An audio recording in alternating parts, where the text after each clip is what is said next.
In the quiet of the prince's chambers, Anna begins her treatment. With Prince Gerald lying on the bed, she places her hands gently on his chest. His breath catches, and a deep blush spreads across his face. Clearly overwhelmed, he admits her touch feels good. As he reaches up to cup her cheek, he softly calls her a saintess. But Anna remains focused, her determination solidifying. She silently vows to heal him, understanding her purpose in this world. A few months ago, Anna was a renowned physiotherapist at a popular clinic. Her clients adored her, praising her skill and even giving her the title, Hands of a Goddess. Her talent, however, created an unexpected problem. Her boss pulled her aside, complaining that she satisfied her clients too much. He argued that she needed them to return more often to spend more money. Despite acknowledging her incredible ability and giving her a large bonus, his primary concern was clearly the clinic's bottom line, leaving Anna in a difficult position. Anna couldn't stand a policy that put money over people. She had worked hard to be someone clients could truly rely on. Stealing her resolve, she informed her boss that she was leaving to start her own practice. Panicked, he realized his star therapist would take all his clients with her and resolved to stop her. Soon after, vicious rumors began to fly. Co-workers whispered that Anna made a huge treatment mistake and that her famous title was a sham, poisoning her reputation throughout the industry. The vicious rumors left Anna utterly alone. Her colleagues, who had once encouraged her independence, now turned their backs, believing the lies. Crushed, she feared her career was over, and with it, a promise she couldn't bear to break. Her dream began with her grandmother. Anna often accompanied her to physiotherapy, and inspired by this, she promised her ailing grandmother that she would use her hands to make many people smile. This memory fueled her resolve. Despite the overwhelming odds, Anna knew she couldn't quit. She had to keep her promise. Haunted by her promise, Anna felt utterly helpless. Her boss's policies forced her to rush treatments, leaving clients unsatisfied. As another one left feeling underwhelmed, she apologized in her heart. She couldn't provide proper care while obeying the director's rules. This wasn't why she became a therapist. She wanted to make people smile. At her lowest point, questioning everything, a brilliant light erupted from the floor. A glowing, intricate circle appeared beneath her feet, and before she could react, the strange energy completely surrounded her body. The strange light pulled Anna through a disorienting void until she suddenly found herself in a massive, sunlit hall. A crowd of men in formal white robes stood gathered, bowing deeply. One of them welcomed her as their long-awaited saintess. Completely baffled, Anna wondered if this was some kind of elaborate prank show. To test her theory, she pinched her own cheek. The sharp sting confirmed this was no dream. As the reality set in, a man in dark boots stepped forward, apologizing for the sudden summons.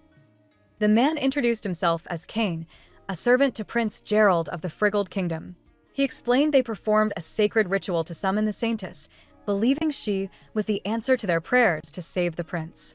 Still bewildered, Anna insisted she wasn't a saintess and had no special healing powers to show them. This prompted a silver-haired priest to deliver a chilling ultimatum.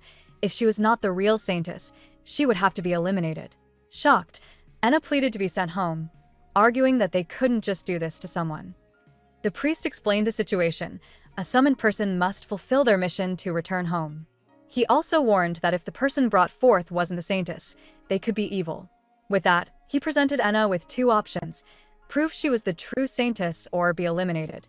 Frozen with fear, Anna wondered how she could possibly prove it. Then, a legend came to mind. The saintess was said to have healing power in her hands. This revelation sparked a flicker of hope, and she stared down at her own palms. Clinging to the legend of the saintess's healing hands, Anna needed a way to prove herself. Before she could hesitate, Kane bravely stepped forward, offering to be her test subject. Despite the priest's warning about a potential trick, Kane's absolute faith led him to declare he would prove her legitimacy for the prince's sake. Anna nervously took his hand, applying pressure in the only way she knew how. The effect was immediate. A strange, overwhelming sensation coursed through Kane, leaving him flushed, breathless, and utterly shocked. Completely overwhelmed, tears of relief streamed down Kane's flushed face as he describes an incredible warmth spreading through his body. The priests watch, stunned into silence. Absolutely convinced this is a miracle, Kane declares Anna the one, true saintess. Without wasting a moment, He grabs her hand, insisting they must go to the prince immediately. Enna can only stare in disbelief. Her simple hand massage has just been mistaken for divine power, sparking a new hope that maybe her skills can actually save the prince. On the way to the prince, Enna asks about his exact symptoms. Kane explains that Prince Gerald suffers from terrible headaches, sudden nausea, and sleepless nights. A concerned priest adds that he also experiences numbness in his legs, a condition worsening each year. As Enna processes this information, she has a realization. These aren't the signs of a mystical curse, but symptoms remarkably similar to the stiff shoulders she treats as a therapist. Filled with new confidence, she insists they take her to the prince right away. As they head towards the prince, Commander Ahim explains that Gerald is currently practicing his sword skills. He adds that the prince's symptoms have been flaring up even during training, expressing hope that the saintess can finally help. Feeling awkward with the title, Enna formally introduces herself. They soon arrive at a courtyard, where Enna gets her first look at the prince. A handsome man with dark hair and sharp, lavender-gray eyes turns from his practice, his expression unreadable as he asks Kane who she is. Kane proudly introduces Enna as the saintess he summoned to save Prince Gerald. However, the prince isn't grateful. His expression turns icy as he demands to know who authorized this. The priest admits the ritual was performed because Kane had insisted the prince was in grave danger. Realizing she'd been dragged into this mess by a servant's rash assumption, Enna is stunned. Kane begs the prince to accept the help, but Gerald flatly refuses. Seeing her one chance to go home, Enna steps forward, asking to demonstrate her technique just once. As Enna reaches out, remembering this is her only ticket home, Gerald violently shoves her hand away. He yells not to touch him, his intimidating presence filling the courtyard and terrifying her. The priest quickly steps in, explaining Enna was summoned from another world and cannot leave until the prince is healed. Resigned, Gerald sighs that this is just a headache. He reluctantly agrees to treat her as a state guest, but orders the priest to research a way to send her home. Prince Gerald promised to ensure Enna lived comfortably until her return. Relieved, she thanked him, glad he was at least reasonable. Still, as she looked out at the vast kingdom, she wondered if she could truly go home without doing anything. Later, dressed in unfamiliar, awkward saintess garments, Enna decided to study. She was surprised to find she could understand the language perfectly, though the history she read felt more like a fairy tale than reality. This new world was full of strange discoveries. Enna's studying was interrupted by a knock. It was Moses, the priest. After letting him in, he dropped to his knees, stunning her. He apologized for his rudeness during her summoning, insisting his disrespectful words were unforgivable. Flustered, Enna urged him to stand, but he refused. Moses declared that apologies weren't enough, and he would do anything she asked, even leave the country. Rejecting his offer, Enna looked down at her book when a new idea struck her. With a clever smile, Enna made her counteroffer. Instead of grand atonement, she simply asked Moses to teach her about this country, declaring that would make them even. Relieved, the priest agreed. He explained this was the prosperous kingdom of Friggold, and Prince Gerald was its beloved crown prince. He also revealed a critical detail. While summoning magic existed, this world relied solely on herbal medicine for treating illnesses. This crucial insight gave Enna a vital clue on how she might finally approach the prince's mysterious condition. Following up on her clue, Enna asked Moses about massage therapy. He confirmed her suspicion. The concept was completely foreign in this world. This explained why her skills were considered godlike. Moses then corrected his earlier assumption about the prince's rejection, revealing it had nothing to do with her being from another world. Instead, he dropped a bombshell. Prince Gerald has an extreme, deep-seated aversion to all women. This revelation left Enna stunned. Her entire plan relied on physical touch, but how could she heal a prince who refused to be touched by any woman? Seeing a new path forward, Moses offered a clever workaround. He asked Enna if she could transfer her saintess powers to someone else. If another person, for instance a man, healed the prince using her methods, it could still fulfill her duty. Hope sparked in Enna's eyes. This was the perfect solution. She immediately started teaching Moses a simple hand massage, explaining the concept of pressure points. As she pressed a spot on his palm, a warm, calming sensation washed over the priest, leaving him breathless. He was convinced he had just witnessed a miracle. Moses snaps back to reality, his face completely flushed from the simple hand massage. He quickly apologizes, explaining the sensation was just too good. Determined, he urges Enna to continue the lesson. She moves onto his arm, demonstrating a pressure point for stomach pain. The moment she presses down, Moses has another comically intense reaction, exclaiming the feeling is both painful and wonderful. As the priest stammers another apology, Enna realizes teaching him her skills will be a very long and awkward road. Since teaching Moses directly proved too intense, they devise a new plan. Enna will teach Prince Gerald's servant Cain instead. She demonstrates on Cain's hand, explaining where to press. The simple touch is enough to make the stoic servant blush and lose focus. After regaining his attention, Enna instructs him to try the technique on Moses. Cain takes the priest's hand, but his execution is clumsy and forceful. Instead of a soothing sensation, Moses yelps in pain, feeling a sharp jolt from the pressure. This plan is clearly not working either. The plan to have the men teach each other backfires spectacularly. When Moses tries the technique, he causes Cain to yelp in pain instead. Realizing this approach is a lost cause, Enna decides to confront the prince herself. She finds Gerald in the hallway and pleads for just one chance to treat him. However, he coldly shuts her down, stating he cannot grant her request. Completely defeated and frustrated in her professional desire to help him, Enna is left to wonder if his refusal is simply because he hates women. Frustrated, Enna declares her gender shouldn't matter and boldly grabs the prince's arm. She immediately notices the unnatural stiffness of his muscles. As her professional instincts kick in, she feels him begin to tremble. Looking up, she sees Gerald has gone pale and is struggling to breathe. In that instant, Enna understands the truth. He doesn't hate women, he's terrified of them. Panicked, the prince apologizes and flees, promising to find another way to send her home if she just stays away from him. Left reeling from the encounter, Enna is horrified, realizing she's done something terrible. Elsewhere, Cain reflects on his duty to help her get home. He's torn, knowing the prince's deep-seated fear is rooted in a dark memory of a menacing woman looming over him as a child. A few days later, Enna is finally permitted to walk the castle grounds, but only with the priest Moses as her constant escort. Despite this small freedom, her determination to find a way back to her own world hasn't wavered one bit. From a safe distance, Enna watches Prince Gerald train with his sword, admitting she can't stop worrying about his condition since their last encounter. She feels compelled to check on him, as it seems he has completely shut himself off from the world. Suddenly, Cain's cheerful voice breaks her focus. He notes that she's come to see the prince again and, addressing her as the Saintess, asks for her professional opinion on his condition. Enna quietly confirms that she has been observing him for some time. Enna, offering her professional opinion, explains she's seen him working non-stop from morning until late at night. She believes he's pushing himself too hard and needs a break.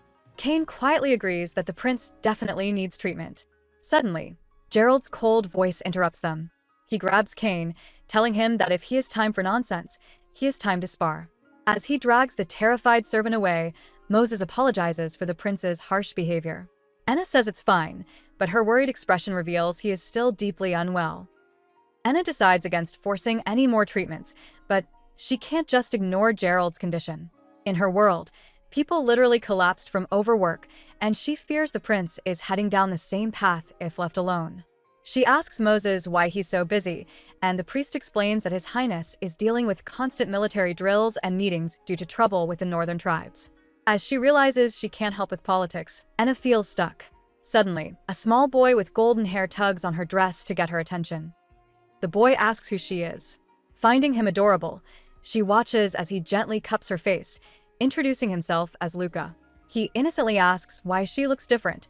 She explains she's from another country. Just then, Moses arrives, revealing the boy is actually the fifth prince. Before Enna can react, Luca gives her a warm hug, saying she smells nice. Their sweet moment is shattered by Gerald's cold voice. He scolds his younger brother for slacking off and orders him back to his studies, leaving the little prince looking crushed. As Luca shuffles away, completely defeated, Enna's therapist instincts kick in. She notices his terrible posture and pale complexion. Rushing to his side, she gently stops him, insisting he needs immediate rest. Gerald, however, isn't having it. He coldly states that Luca's grades are slipping and there will be no mercy until his work is done. Enna immediately confronts the older prince, arguing that Luca is struggling due to being overworked and needs a break, not more pressure. Gerald coldly dismisses Enna, telling her this doesn't concern an outsider who knows nothing. Unintimidated, Enna holds the young prince protectively and fires back. She insists that, with all due respect, she knows far more about Luca's health than he does. She then delivers a stark warning. If the older prince keeps pushing him at this rate, Luca's well-being will be in serious danger. Her professional duty as a healer completely overrides any fear of the crown prince's authority. After Enna's firm warning about Prince Luca's health, Gerald simply stares back at her. The silence is heavy, but he doesn't argue further. Instead, he coldly tells her to do as she likes, claiming he's too busy to deal with it. With that, he turns his back on them and leaves. A deeply relieved Luca looks up at Enna, thanking her for her help. This wasn't just an excuse. He immediately returns to his office, which is piled high with official documents. Back in his office, the weight of the kingdom presses down on Gerald. Years have blurred into non-stop duties. His father, the king, is swamped with domestic affairs, while his older brothers have all left the country for personal reasons. Now, with the threat of war looming with the northern tribes, Gerald might be called to the front lines. This is why he's pushing Luca so hard. He needs to prepare the young prince to rule in his absence. But seeing Luca's condition, he questions his own methods. Enna finds Luca recovering in his room and suggests he rest for one more day. The young prince hesitates, worried that if he doesn't study, he won't become like his big brother. This catches Enna by surprise. She had assumed Luca was just afraid of Gerald's strictness. But Luca's face lights up, confessing he wants to be someone everyone respects, just like his older brother. Realizing it's pure admiration, Enna smiles as Luca excitedly confirms Gerald is strong and cool. Eager to prove himself, Luca lists all the ways he's trying to be like Gerald. He studies the kingdom's laws, learns to ride, and even practices with a wooden sword from his brother morning until night. Enna is taken aback, finally understanding why he collapsed from exhaustion. The prince explains that Gerald taught him it's the royal family's duty to work harder than anyone. But his brave face crumbles as he admits he's trying so hard, yet it feels like it's not enough. Seeing his vulnerability, Enna gently takes his hand. Enna shares some wisdom from her world, explaining that doing more isn't always better. She tells the young prince that a strong, healthy body is the most important thing he can have. When Luca comments on how warm her hands feel, Enna introduces him to a technique called massage. She gently rubs his hand, and he's surprised by the pleasant, ticklish sensation. Suddenly hopeful, Luca eagerly asks for more, newly determined to get better for his big brother's sake. Enna gets to work, starting with Luca's arms and shoulders. She immediately notices the stiffness in his back, a clear sign of constant strain. For the young prince, the massage feels like magic, a warm, comforting sensation he'd never experienced. Seeing the immediate positive effect, Enna doesn't stop there. She teaches him proper posture for his studies and explains how to balance his hard work with physical exercise. Soon, Luca is happily running outside, already putting his new, healthier routine into practice under her watchful eye. After a week on the new routine, Luca is a completely different person, bursting with energy. He proudly runs up to Gerald to show off his latest work. The scene shifts to the training grounds, where Gerald is personally teaching his little brother swordsmanship. Watching with the priest, Enna learns Gerald crafted the wooden training sword himself, deeming a real one too dangerous. She is genuinely impressed by this thoughtful side of the prince. Under this new guidance, Luca is learning faster than ever before. Watching them, Enna is amazed by how much healthier Luca looks, wondering if this is the power of a saintess. After Gerald ends the training session, Luca nervously stops him. The young prince sincerely apologizes for his previous behavior. With tears welling in his eyes, he promises to work even harder to become someone people can look up to, just like his big brother, begging Gerald not to give up on him. The heartfelt plea leaves Gerald looking down at his younger brother, his expression softening ever so slightly. Touched by his brother's plea, Gerald finally reaches out and apologizes. He admits that what he thought was help was actually him forcing his own methods on Luca. He pulls the young prince into a tight hug, telling him to find his own path forward. A tearful Luca embraces him back, relieved. Still holding his brother, Gerald turns to Enna and sincerely thanks her for healing Luca. The young prince then sweetly tells his big brother not to push himself too hard either, completely mending the rift between them. Following Luca's sweet advice, Enna respectfully tells Prince Gerald he shouldn't push himself. Gerald simply dismisses her concern, saying he's an adult and will be fine. As they share this moment, the elegant Lady Aerie arrives. She stops short, her eyes locking onto the unfamiliar woman standing so comfortably beside the prince.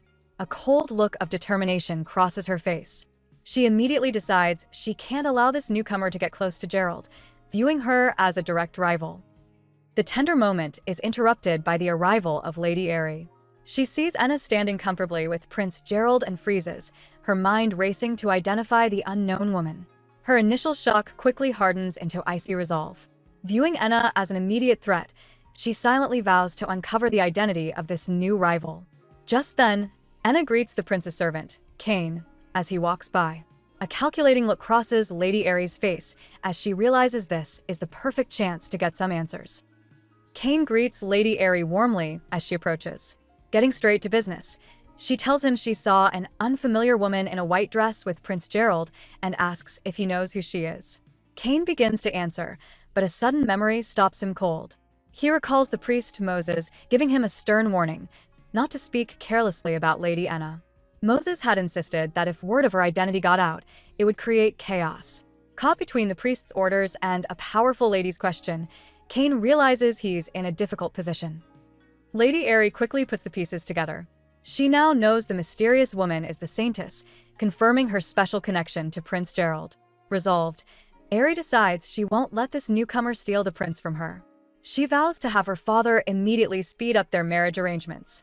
Meanwhile, completely unaware of Aerie's plotting, Enna shows her concern for Gerald's well-being, then asks his permission to go shopping in the nearby castle town, wanting to consult him about something. Prince Gerald offers to get Enna whatever she wants, but she has something specific in mind. She explains that what she needs likely doesn't exist in this country, and she must find the materials herself. With a determined smile, she announces her plan to create a special tool for healing. This idea catches the attention of the priest Moses, who watches them curiously. Later, after Enna has drawn up her plans, he agrees to help.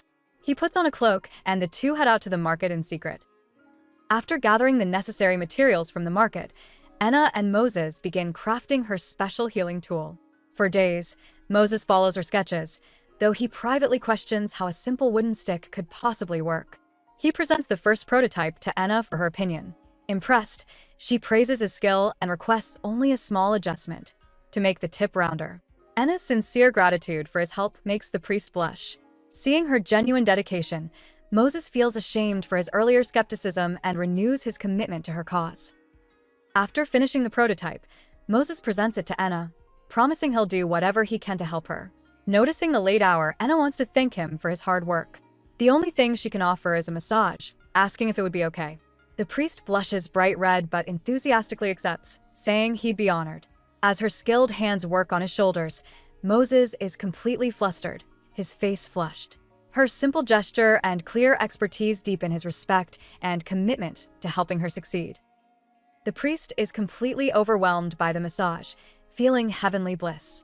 Enna is glad her skills bring people relief, though she finds their intense reactions a bit flustering. As she finishes, the scene shifts to a serious political meeting. Chief Secretary Goran reports that while the capital is stabilizing, the northern tribes have become a major threat. They're destroying cotton fields and disrupting exports. He reveals a deeper concern. The tribes might be colluding with other nations, a situation the kingdom desperately wants to resolve without starting a full-scale conflict. Prince Gerald approves the request for more guards and funding, but insists on more time for peace negotiations. Seizing the moment, Chief Secretary Goran asks if the prince has considered marrying his daughter, Aerie. Gerald gives a vague answer, promising to decide after the current crisis is settled. After dismissing the secretary, Goran stands alone in the hall, clutching his head in distress. He realizes his daughter's warning was true. The prince likely plans to marry the new saintess, completely sidelining their family's ambitions. Chief Secretary Goran rethinks his strategy. His original plan to marry off his daughter and eliminate the northern tribes has become shaky. Deciding on a new approach, he summons an underling. With a cunning look, Goran orders him to spread rumors about the saintess throughout the northern cities, ensuring the tribes catch wind of it.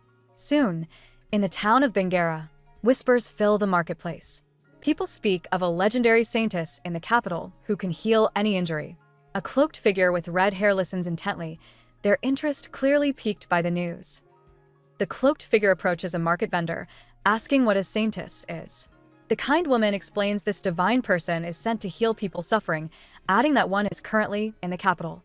This news catches the man's full attention. His expression hardens with determination as he realizes he must bring her back to his village. With a new mission in mind, he pulls up his hood and sets off through the crowded streets, his mind focused on retrieving the healer from the city. Kane stands with Enna and the priest, marveling at the wooden tools laid out on a table.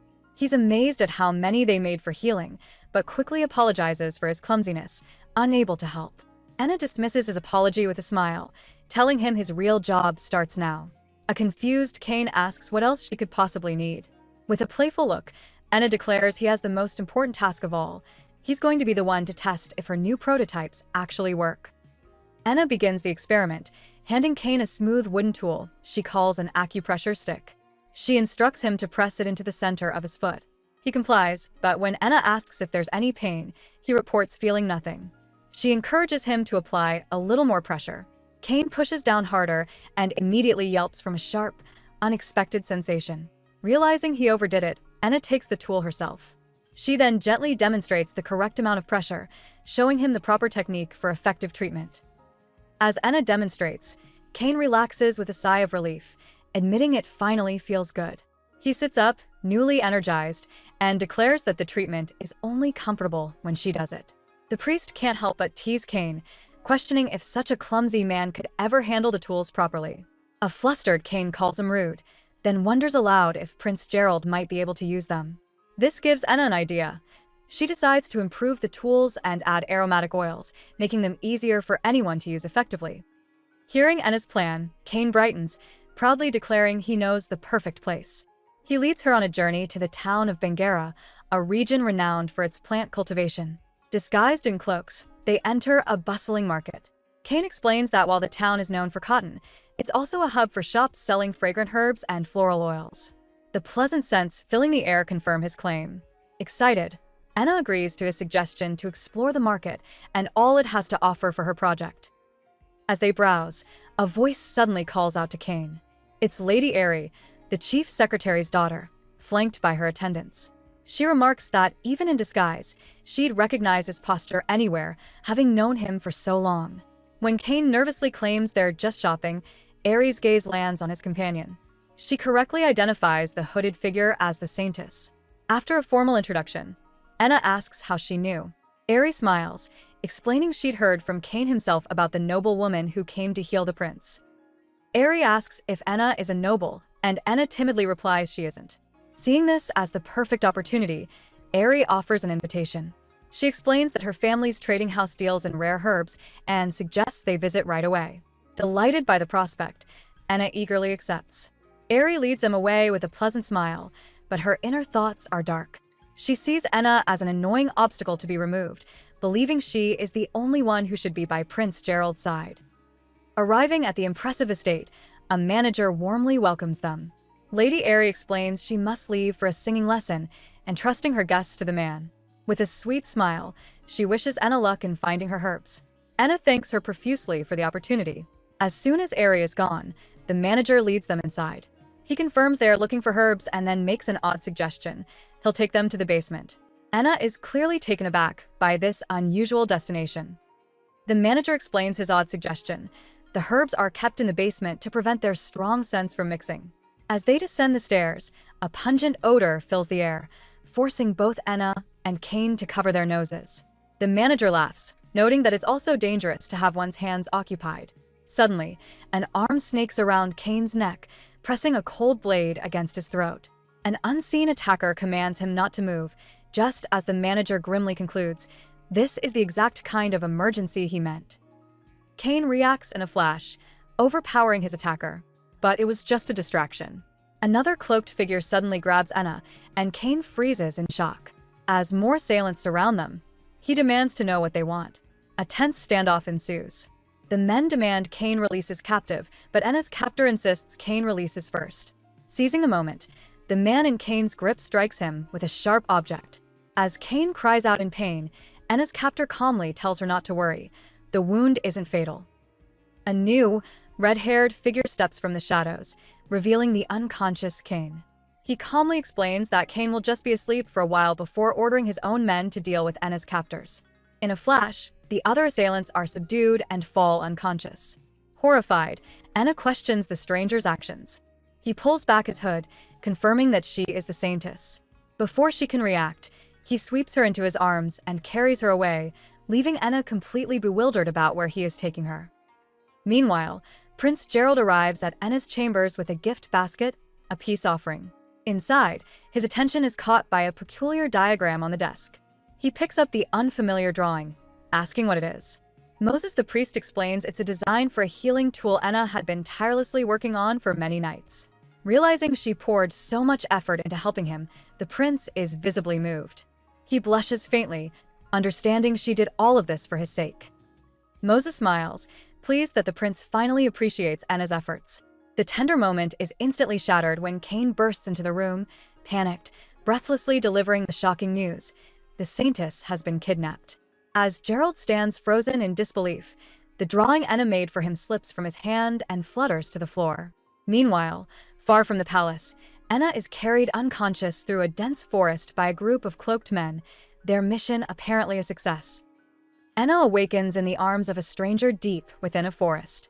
The red-haired man, Lord Zane, dismisses her request to be put down, telling her they'll reach the village soon. Surrounded by cloaked figures, Enna asks who they are, and he reveals they are the Northern Tribe. She demands to know why they took her, declaring she won't cooperate with those who involved innocents. Zane makes it clear she has no choice. He won't let her go home until she does as they say. He then spots their destination ahead. Zane announces their arrival at the Northern Tribe's village, a settlement of yurts glowing in the sunset. As Zane carries Enna through the camp, they are met by a group of curious children who excitedly ask if the stranger is his new bride. A flustered Zane quickly denies it, laughingly admitting it would be nice before sending them off. His moment of ease is cut short when his brother Hughes confronts them, leading a group of serious-looking tribesmen. They demand to know if he has truly brought the Saintess. Hughes voices his suspicion, suggesting Enna could be a trap sent by the royal capital to discover their location. Zane dismisses the idea, confident they weren't followed, and promises to watch her himself. Turning to Enna, Zane warns that if she fails to convince the tribe of her purpose, they might treat her as an enemy. Leaning in close, Zane challenges her, but Enna bravely retorts that her death would only cause him trouble. Impressed by her spirit, Zane makes a shocking move. He kneels before a stunned Enna. Kneeling before her, Zane formally requests Enna's help. He promises to return her to the castle once she lends the tribe her power. After a moment of thought, Enna agrees. The scene shifts to a large yurt, where the tribesmen have gathered to watch. Zane lies on a platform as Enna begins treatment on his back. She quickly discovers his muscles are incredibly stiff, making the treatment difficult. To make the process smoother and more effective, she turns and asks the onlookers if they have any fragrant oil. A tribesman quickly brings Enna a bottle of fragrant oil. She pours it along Zane's back, noting its pleasant scent as she begins her work. Even with the oil, his muscles are incredibly tight, reminding her of Prince Gerald's struggles. As she works her magic, Zane feels an intense warmth spread through his body. The powerful release of tension is completely new to him.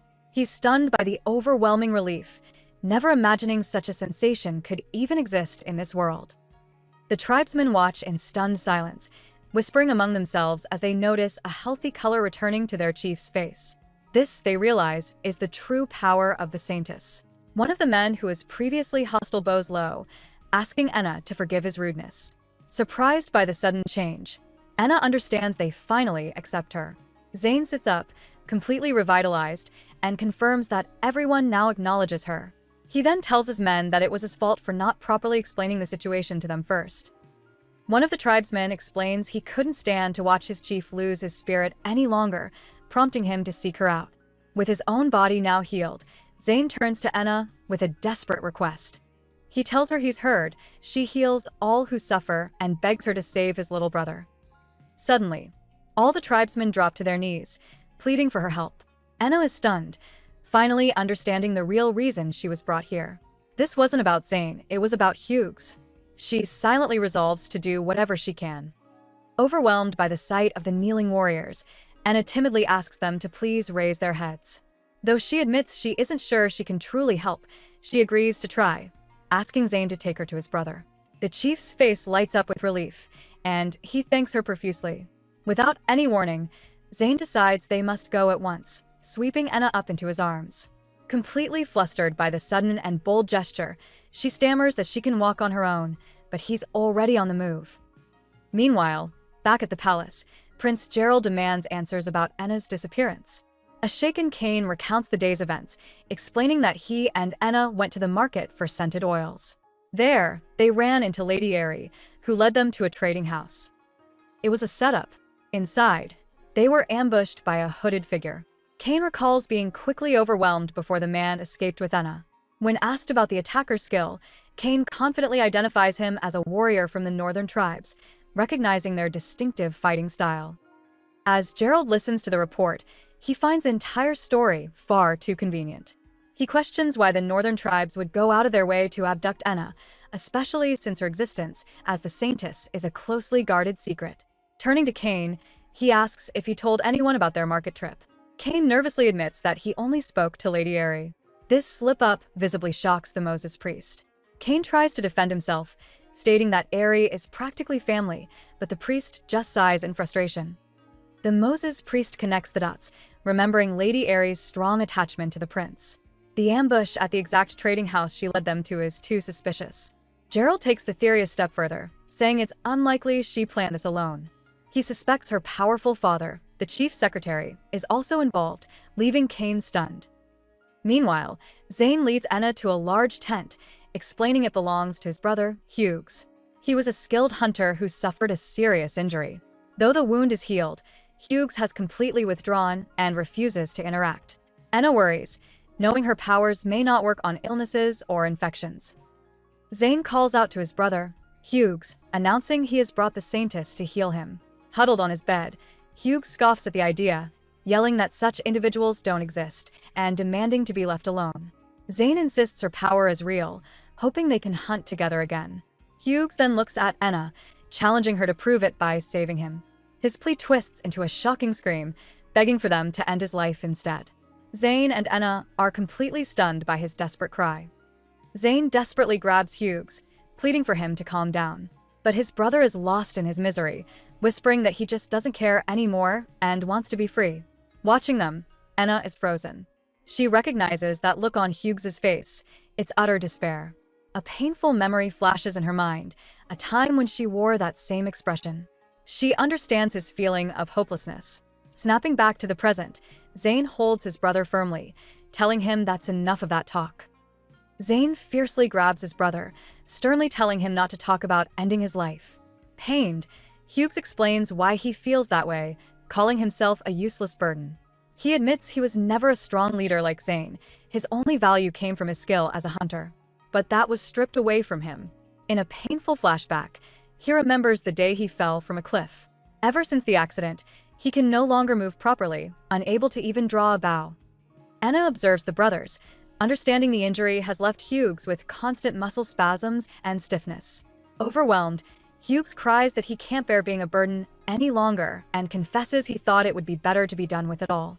Zayn adds with concern that his brother hasn't even been eating properly. Enna gently pleads with him to stop talking like that, but her kindness only provokes him. Hughes glares up at her, angrily telling her not to make promises she can't possibly keep. Undeterred by his anger, Enna smiles warmly, insisting she means what she said. She correctly guesses that Hughes has been completely immobile ever since his injury healed, which Zayn confirms. Enna explains that his muscles have simply locked up from disuse. Recalling her past work as a therapist, she promises that with time and gentle care, he can definitely recover. She challenges his despair, asking if he truly wants to give up. With a hopeful expression, Enna then softly asks him to let her take care of his body. With a determined gaze, Enna places a reassuring hand on Hughes' leg, firmly promising to help him recover and return to his former self.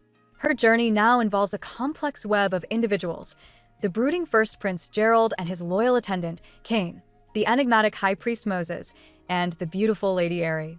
At the heart of it all are the two brothers from the northern tribe, Chief Zayn and Hughes, whose future now rests in Enna's hands. Ready to begin, Enna professionally asks Hughes for permission to check his condition. The young man hesitates, clearly wary of being touched after so long. Seeing this, Zayn quickly reassures his brother, telling him not to worry and that Enna's treatment felt incredible. Trusting Zayn completely, Hughes gives a small nod of agreement and thanks her. As Enna gently begins her work, she warns him to speak up if he feels any pain. The moment she touches him, she realizes just how tense and locked up his muscles are. Enna begins the treatment, her touch gentle but firm. Hughes' body is incredibly tense under her hands. Concerned, she asks if it hurts, but he lets out a sigh of pure relief instead. A pleasant warmth spreads through his limbs as the long-held tightness finally starts to release. He goes completely limp, falling back into Zayn's surprised arms. Enna confirms her diagnosis. His muscles are just extremely stiff. She confidently explains that with gradual massage to loosen them, she believes he can make a full recovery. Enna gives Hughes simple instructions for his recovery: eat well and get plenty of sleep. While Zayn is relieved to stay by his brother's side, Enna starts to feel guilty. She knows Kane and Moses are probably frantic with worry and wishes she could contact them. Meanwhile, back at the palace, things are already in motion. Lady Aerie arrives with her father, absolutely convinced that with the Saintess gone, Prince Gerald has finally summoned her to be his official fiancée. She seems unaware of the real situation. Chief Secretary Gorn arrives with his daughter, Lady Aerie, and greets Prince Gerald, honored by the summons. However, Gerald's icy stare immediately cuts through the pleasantries. He ignores any pretense of a social visit and gets straight to business, demanding information about the Saintess's abduction. Gorn reports that witnesses saw an attacker with red hair, pointing to the northern tribe. He suggests they took Enna as a hostage to gain leverage in negotiations, a revelation that leaves Lady Aerie completely speechless. The meeting was clearly not what she expected. Prince Gerald agrees the northern tribe is deeply involved in the incident. He slides over an official document detailing the Saintess recovery operation and demands the chief secretary's full cooperation. As a condition, Gerald forbids Gorn from leaving the castle for a while. Lady Aerie is completely taken aback by this sudden development. Her father, however, conceals a smirk, privately thinking everything is going exactly as he planned. Far away at the northern camp, a tent is prepared for the captive Saintess. Inside the tent, Zayn presents Enna with a spread of food and drinks. He gently lifts her chin, remarking on how slender she is and urging her to eat properly. He then asks if she needs anything else. Gathering her courage, Enna requests permission to send a letter to the castle, letting them know she's safe. Zayn thinks for a moment before agreeing to find stationery for her. Immensely relieved, she thanks him, then shyly asks if she could take a bath. Zayn informs Enna they don't have baths, only a nearby river for washing. He offers to take her there right away. Completely flustered by the forward suggestion, Enna quickly tries to decline, insisting she'll just skip it. However, Zayn is not taking no for an answer. Telling her not to be shy, he effortlessly picks her up and carries her to the river. Standing in the water, she pleads with him not to look. He casually replies from the riverbank that he's used to it, but Enna snaps back that she is not. Leaning against a tree, Zayn observes that people from the capital dress very modestly. He then asks Enna how her summoning happened. She explains that one moment she was at her job, the next, she was surrounded by a brilliant light. When she could see again, she was in this world, kneeling before the kingdom's priests. Zayn remarks that it must have been tough.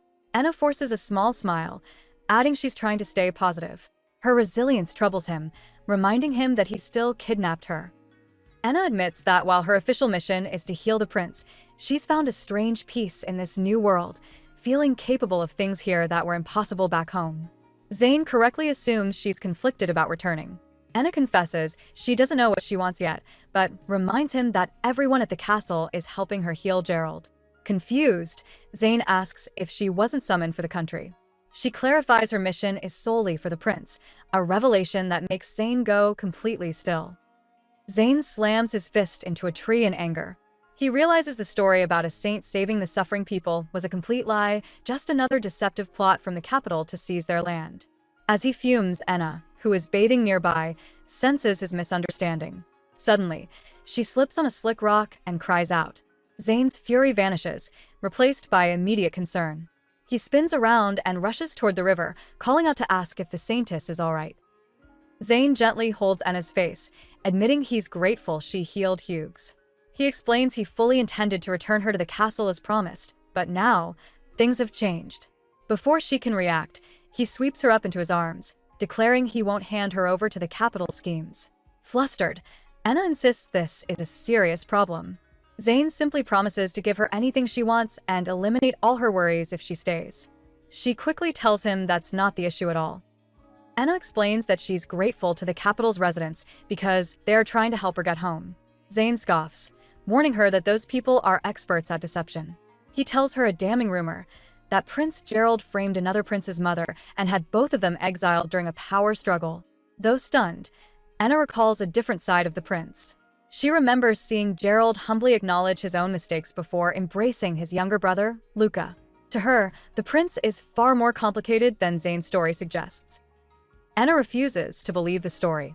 She has personally seen Prince Gerald working tirelessly for his kingdom. Recalling how baseless rumors hurt people, she feels compelled to speak up. She firmly tells Zayn that the prince is a serious, responsible, and straightforward person. In fact, she even heard he was trying to find a peaceful resolution with the northern tribe. Shocked, Zayn calls her claim impossible, dismissing it as just another fast-spreading rumor. To him, the prince she describes simply doesn't exist. Anna flips the script, asking Zayn how he would feel if people spread false rumors about his own tribe. She insists they need to talk things out properly instead of relying on gossip. Her point hits home, leaving Zayn speechless. He then ends the conversation, worried she'll get cold, and gently covers her with his cloak. Even as Anna wonders if her words worked, Zayn warns her not to expect him to change his mind so easily. However, he admits to himself that the situation might not be completely hopeless after all. Anna continues Zayn's physical therapy, and his muscles begin to relax under her skilled hands. While his body is healing, her own situation is tense. Ever since their argument, Zayn has kept her under constant surveillance, with guards posted right outside her door. Realizing he's serious about not letting her leave, she resolves to clear up the misunderstanding about the prince. Zayn notices her deep in thought and calls out.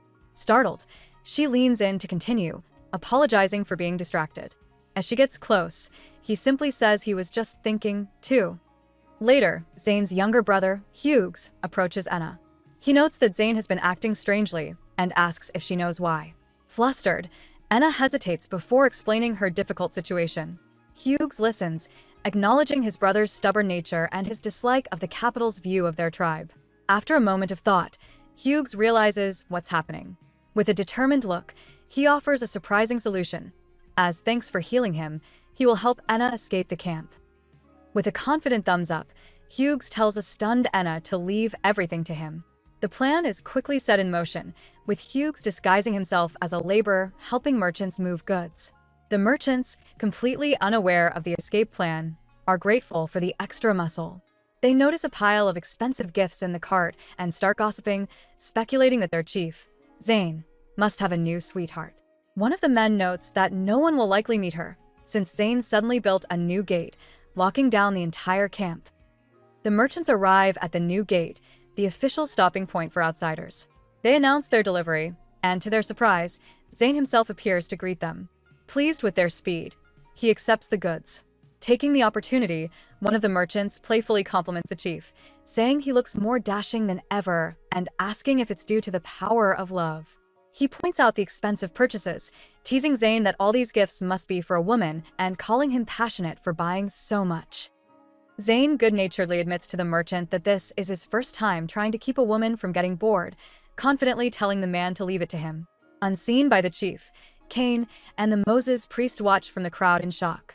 The priest immediately recognizes Zayn as his attacker, confirming Anna must be here as well. Back at the palace, Prince Gerald pens a frustrated letter. His search has yielded no results. Regretting leaving Lady Aerie and her father behind, he decides they can't wait any longer. Just as Prince Gerald resolves to take action, a knock at his door interrupts him. Wondering who it could be at this hour and unwilling to take chances, he grabs his sword before cautiously opening the door. To his complete surprise, he finds Lady Aerie standing there. She apologizes for the late visit, but insists they need to talk immediately, her determined expression showing this is a matter of great importance that simply couldn't wait until morning. Still holding his sword behind his back, Prince Gerald questions Lady Aerie's urgent visit. Taking a step forward, she explains it's far too cold to talk in the hallway. She reaches out and gently touches his gloved hand, asking if they can please speak inside his room instead. Her determined gaze makes it clear this isn't a simple request, but a matter of great importance. The prince is left to decide whether to let her into his private chambers at such a late hour. Prince Gerald hesitates, aware that given her political situation, upsetting Lady Aerie is not an option. He attempts to postpone their conversation until morning, but she firmly refuses. Suddenly closing the space between them, she holds onto him tightly. Lady Aerie explains she had a terrible nightmare about losing him. Looking deeply into his eyes, she cups his face, pleading for him to stay by her side until morning, just to feel reassured that everything will be okay. The prince is left stunned by her desperate request. Prince Gerald abruptly shoves Lady Aerie back, his patience exhausted. He coldly tells her father would be disappointed by such forward behavior before marriage, warning her never to act that way again. Stunned, Lady Aerie slowly gets to her feet, her hand trembling. Composing herself, she apologizes for the late-night visit and wishes him good night before turning to leave. As she walks away, Prince Gerald is left alone in the hall, immediately questioning whether his harsh rejection went too far. As Lady Aerie flees down the corridor, her humiliation burns. She cannot fathom how Prince Gerald could reject her, a woman so charming and from a good family. Her confusion quickly hardens into suspicion. It makes no sense for him to keep a strange woman by his side. She twists the situation in her mind, concluding Enna must have manipulated him. Clutching a mask, Lady Aerie decides this saintess is a complete fraud who has deceived the prince with her false kindness. Lady Aerie's humiliation hardens into vengeful resolve. She convinces herself that Enna is a demon disguised as a saintess who has thoroughly deceived the prince. To make Gerald see the truth, she decides to turn public opinion against Enna. She will build upon the rumors her father started, twisting the narrative to claim the summoned saintess is a harbinger of disaster. As her plan solidifies, the scene changes to a bright, sunny day at the Northern Tribes camp, where an arrow strikes its target with perfect accuracy. At the Northern Tribes camp, an arrow splits the air, landing dead center on its target. Enna is completely amazed, praising Hughes for his incredible accuracy from such a distance. He simply smiles, brushing it off as nothing special, especially since his arm isn't even fully healed yet. Excitedly, he mentions he'll be able to hunt for everyone again soon. Enna gently reminds him not to overdo it.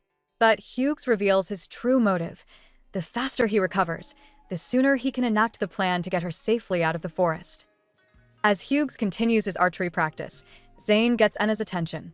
He sincerely thanks her for treating his brother. A little flustered, Enna replies that she can't just ignore those she can help. Looking at her with a gentle expression, Zane tells her she's truly too kind. He then leans in, cupping her face and warning her to choose carefully who receives it. He says that some people will feel no gratitude at all. Enna instantly understands he's referring to the people at the castle, captivated by his sudden closeness. Enna grabs Zane's hand, urgently pleading with him not to send her back to the castle. She fears her presence will only spark a dangerous conflict between his tribe and the kingdom. Before Zane can respond, Hugh steps in, reminding his brother of his promise and questioning how he'll justify keeping her. Unfazed, Zane just smirks, telling his brother not to worry as he reveals his shocking plan. He's been preparing all along to welcome Enna into the tribe as his wife. Enna and Hughes are both left speechless by Zane's bold statement. To prove his sincerity, Zane reveals a special necklace made of fangs. He explains that it's crafted from every creature he's successfully hunted. According to their custom, this isn't just any gift, it's a once-in-a-lifetime marriage proposal. Holding her hands, Zane looks directly into Enna's eyes and asks her to become his wife. The heartfelt proposal leaves Enna frozen, unsure how to respond to such a powerful declaration in the middle of the village. Back at the royal castle, someone else has noticed Enna's absence. Prince Luca wanders the halls, a worried look on his face. He realizes he hasn't seen the saint lately and can't find her anywhere. When he tried asking his older brother Gerald about her, the crown prince refused to say anything. As Luca looks out a window, his concern deepens. He then spots a strange sight: Moses the priest and Commander Ahim walking together, making Luca wonder what those two could possibly be planning. Still suspicious, Prince Luca wonders why Moses and Cain are in such a rush. He watches from hiding as Cain announces their return to Prince Gerald, who grants them entry. Once the door closes, Luca darts away. Inside the office, Cain gets straight to business. He reports locating the saintess, confirming her presence in the Northern Tribes village as suspected. Sitting calmly at his desk, Gerald's expression is serious. He immediately asks Kane if he found out why the Northern Tribe took Enna. Kane explains to a concerned Prince Gerald that the Northern Tribe chief's younger brother was badly injured, prompting them to seek the Saintess's healing abilities after hearing rumors. Outside the door, Prince Luca listens in, his eyes wide with shock. He can't believe Enna was taken. Back inside, Moses delivers a grave warning. Their investigation revealed the relationship between the Northern Tribe and the Chief Secretary to be far worse than expected. His report states that without swift action, a major conflict will erupt, placing Enna directly in harm's way. Commander Ahim reports a serious inconsistency to Prince Gerald. While a northern merchant confirmed cotton exports are on the rise, the official numbers reported to the kingdom have not increased. This suggests the chief secretary is violating their agreement and secretly expanding cultivation. Worse, Moses reveals that the secretary is blaming the northern tribe for the fabricated decline. The situation escalates as he shares new rumors painting Enna as a demon impersonator who will bring disaster. Gerald's expression darkens, questioning who is responsible as a smirking Lady Airy appears on screen. Moses immediately identifies the likely culprit, Lady Airy. He explains she has a history of spreading malicious rumors to push away any woman who gets close to the prince. Commander Ahim, looking stressed, asks for solid proof, but Moses admits he only has merchants' gossip. Ahim realizes that without evidence, they can't make a move. He suggests their only hope is to gain the Northern Tribe's cooperation to expose the chief secretary. However, Moses expresses grave concern, knowing that an escalation of the conflict would put Enna's life in serious danger. Suddenly, the door flies open. A panicked Prince Luca bursts in, having overheard their entire conversation about Enna's safety. He rushes straight to Gerald, desperately pleading for his older brother to help her. Slamming his hands on the desk, a tearful Luca declares he will never forgive anyone if she gets hurt. Moses acknowledges the prince's feelings, but warns that a careless move could turn both the Northern Tribe and the chief secretary into enemies. Cutting through the tension, Gerald makes his decision. He announces he will go north immediately to negotiate personally and in secret. Moses questions the prince's decision to get involved, but Gerald calmly lays out the facts. He explains that Enna was taken in the north while searching for supplies, and he's certain Lady Airy orchestrated it to keep them apart. Gerald accepts full responsibility, admitting it happened because he ignored Airy's feelings for him. Since Enna was summoned for his sake, her safety is his duty. He then kneels before his distraught younger brother, Luca. Looking him in the eyes, Gerald promises he will bring the Saintess back home without fail. Back at the palace, Gerald's servant, Kane, pulls the distraught Prince Luca into a tight embrace. He silently prays for the Saintess to be kept safe. Meanwhile, far in the north, Enna attends a lively feast, dressed in tribal clothes. The atmosphere is celebratory as a tribesman congratulates Lord Zane on his marriage. Zane smiles, accepting the well wishes and vowing to help his village prosper. While the tribe cheers and prepares to drink all night, Enna remains by his side, her expression filled with worry and unease. Enna realizes her mistake with dawning horror. Accepting the necklace from Zane was the same as accepting his marriage proposal, and if she doesn't act now, she'll be trapped. Desperate for an escape, she tells Zane she needs to use the restroom. Before he can react, his younger brother, Hughes, offers to escort her, noting that the drunken crowd could be trouble. Seeing an opportunity, Enna quickly agrees. Giving his brother a thumbs up, Hughes leads a relieved Enna away from the noisy feast and into the quiet of the night. As they race through the moonlit forest, Hughes gives Enna a quick escape plan, telling her that if she can run for about an hour, she'll be clear of the woods.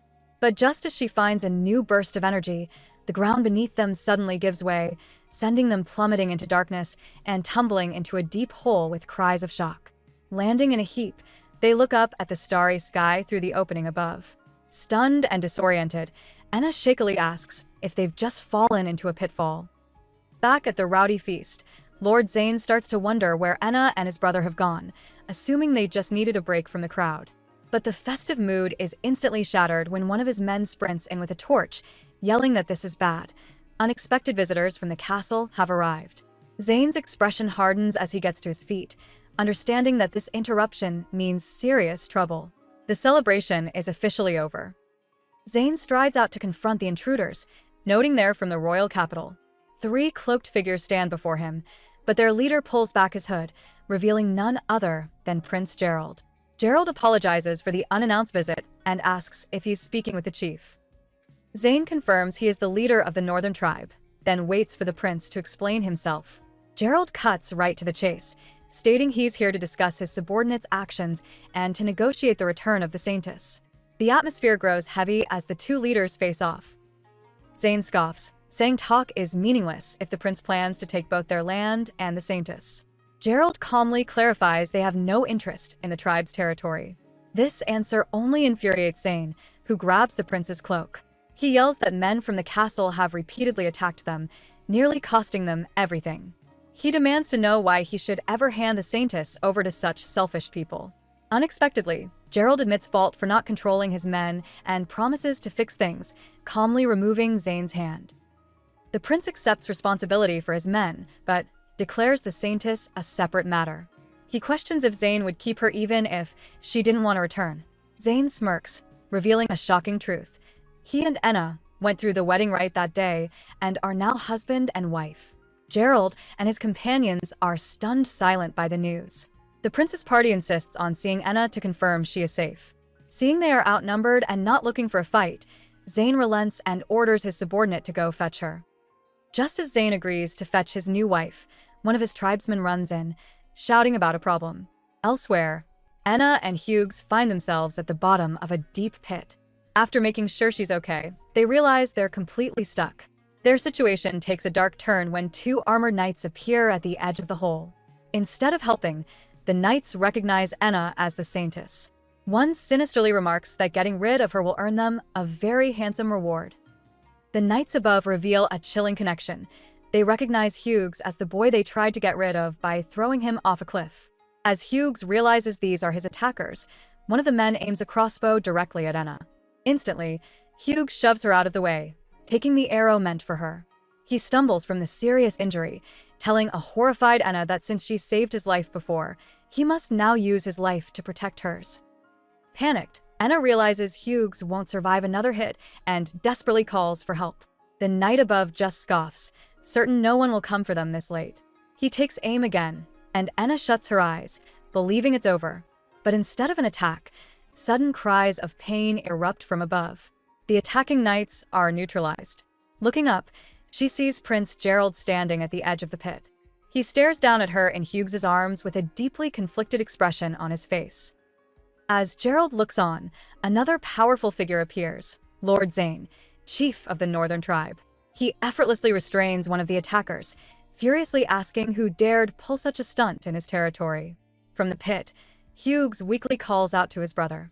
Zayn's focus immediately shifts, checking if Hughes and Enna are okay. A tearful Enna thanks him for the rescue. Seeing they're shaken but stable, Zayn prioritizes their escape, instructing Hughes to help Enna out of the pit first. With Hughes's help, Enna gets to her feet. Lord Zayn reaches down, telling them it's time to go back to the village. Just as Enna is about to take his hand, Prince Gerald steps forward, apologizing for not getting there sooner. His gaze, however, is fixed solely on Enna. Ignoring the tribal chief completely, Gerald extends his own gloved hand down into the pit. He tells Enna he has come to take her home and asks her to return to the castle with him, presenting her with an impossible choice. Enna stares, completely flustered, as Prince Gerald offers her his hand.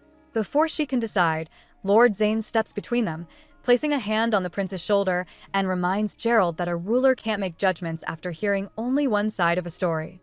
The tribal chief then drops a bombshell, declaring that Enna is not returning to the castle. With a confident smirk, Zayn announces that she has chosen to marry him instead. Gerald, however, remains perfectly composed, looking utterly unfazed by the shocking claim. Enna finds herself trapped, staring at the two outstretched hands.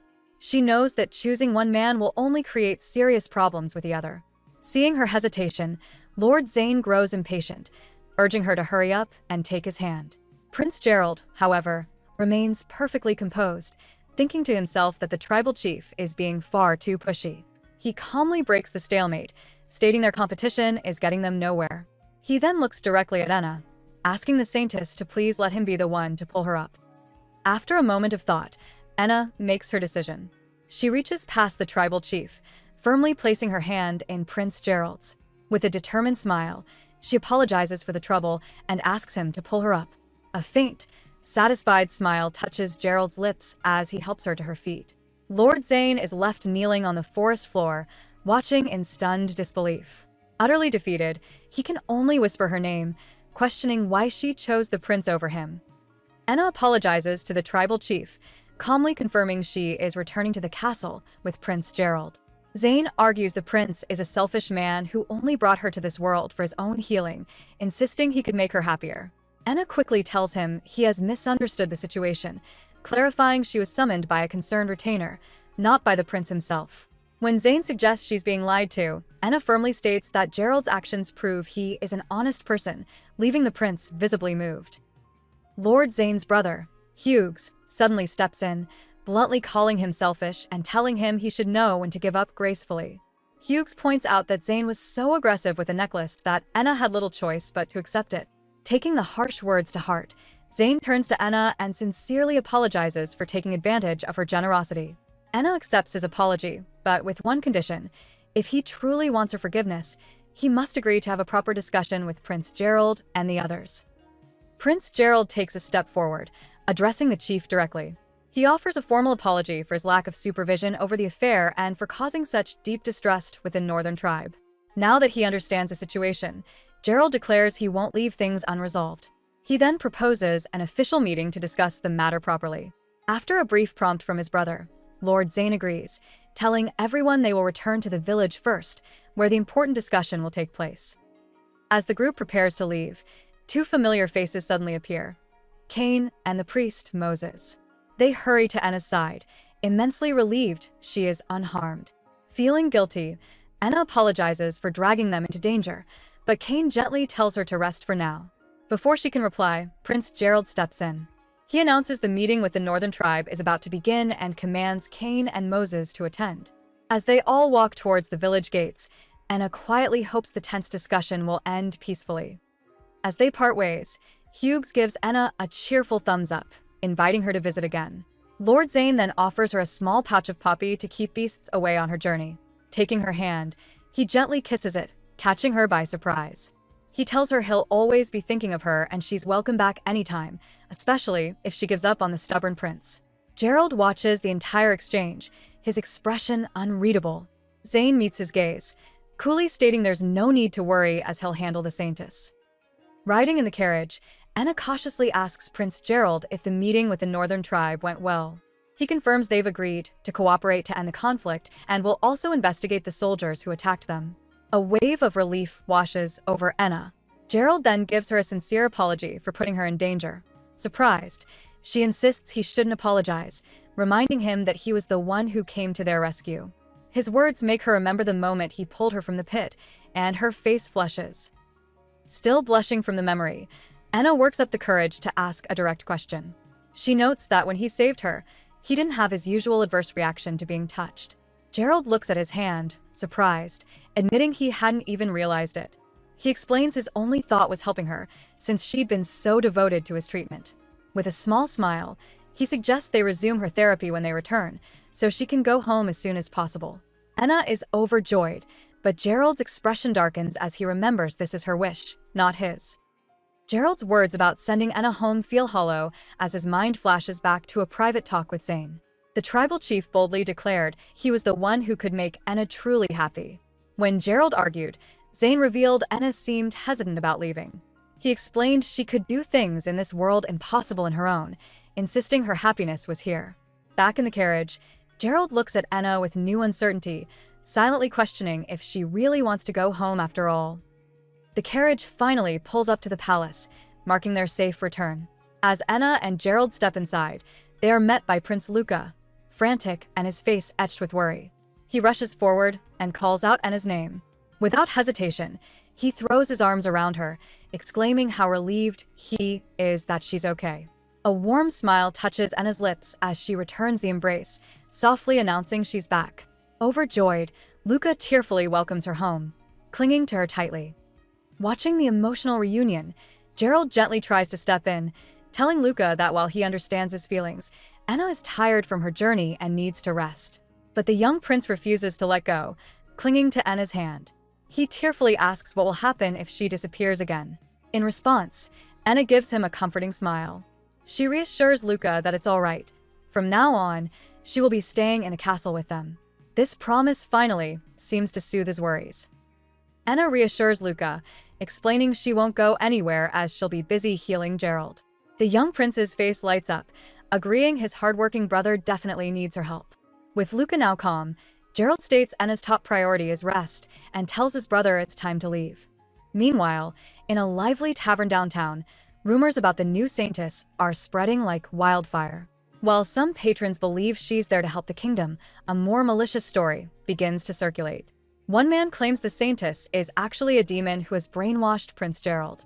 This shocking accusation instantly incites the crowd. Fueled by anger and misinformation, the patrons raise their fists in protest. Declaring they won't let a fake saintess control their prince, they decide to take matters into their own hands, marching to the castle. Anna's interrupted by a knock. Opening the door, she's shocked to find Prince Gerald himself, not Kane. Looking serious, he tells her they need to discuss something important. Inside her room, Gerald gets straight to the point, bringing up his well-known and severe aversion to women, a fact Anna already knows. She quietly confirms this, her expression turning apprehensive.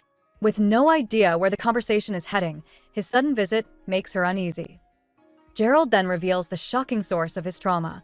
A woman once tried to take his life, explaining that as the first prince, he is always a target. He warns Anna that because of this, his body might unconsciously resist her healing. Despite this risk, he urges her to continue so she can return to her own world. Touched by his concern, Anna clarifies her true motive. While going home is a nice bonus, her primary goal is his genuine recovery. With a warm smile, she promises they will take things slow and steady. Prince Gerald's stern expression softens into a genuine, warm smile. Looking at Anna, he quietly thanks the saintess for her understanding. His attention then shifts to a coffee table where several hand-carved wooden tools are laid out. He explains that he heard these tools were crafted after many trials, praising her impressive dedication. Noticing her surprise, Gerald makes an unexpected offer, asking if she'd like to try them out herself. Anna is left completely stunned by his proposal. Noticing he seems tired, Anna suggests using her custom tools, explaining it might feel less intrusive than her direct touch. Prince Gerald worries she must be exhausted, but Anna cheerfully insists she's full of energy and wants to test them out. Seeing her determination, he agrees to her proposal. Following her instructions, Gerald sits and holds out his hands. Anna pours a fragrant oil for him to spread across his palms. As he does, he brings them close to his face, quietly remarking on the pleasant scent. Anna gently asks if she can touch his hand for support. After a moment of hesitation, Prince Gerald quietly agrees. Kneeling before him, she takes his hand and reminds him to let her know if it hurts. As she begins to press a wooden tool into his palm, his free hand immediately tightens, clenching his leg. Worried by his reaction, she asks if he's unwell, but with a surprisingly intense gaze, Gerald tells her it's fine. Then, his voice low, he admits that he wants her. Despite his intense confession, a flustered Prince Gerald asks Anna if she wants to keep going with the treatment. Though caught off guard, Anna gives a determined yes and resumes her work. The session proves to be completely draining for him, and soon after, she finds him fast asleep on the couch. Seeing him so peaceful, Anna realizes he must have been exhausted from searching for her while juggling his duties. Filled with gratitude, she gently drapes a blanket over him, quietly thanking him for everything he has done for her. Anna decides to brew some herbal tea for Prince Gerald, hoping he'll wake up refreshed. Quietly heading for the door, she wonders where to find the kitchen when a sleepy voice calls out for the saintess. Startled, she turns, apologizes, and asks if she woke him.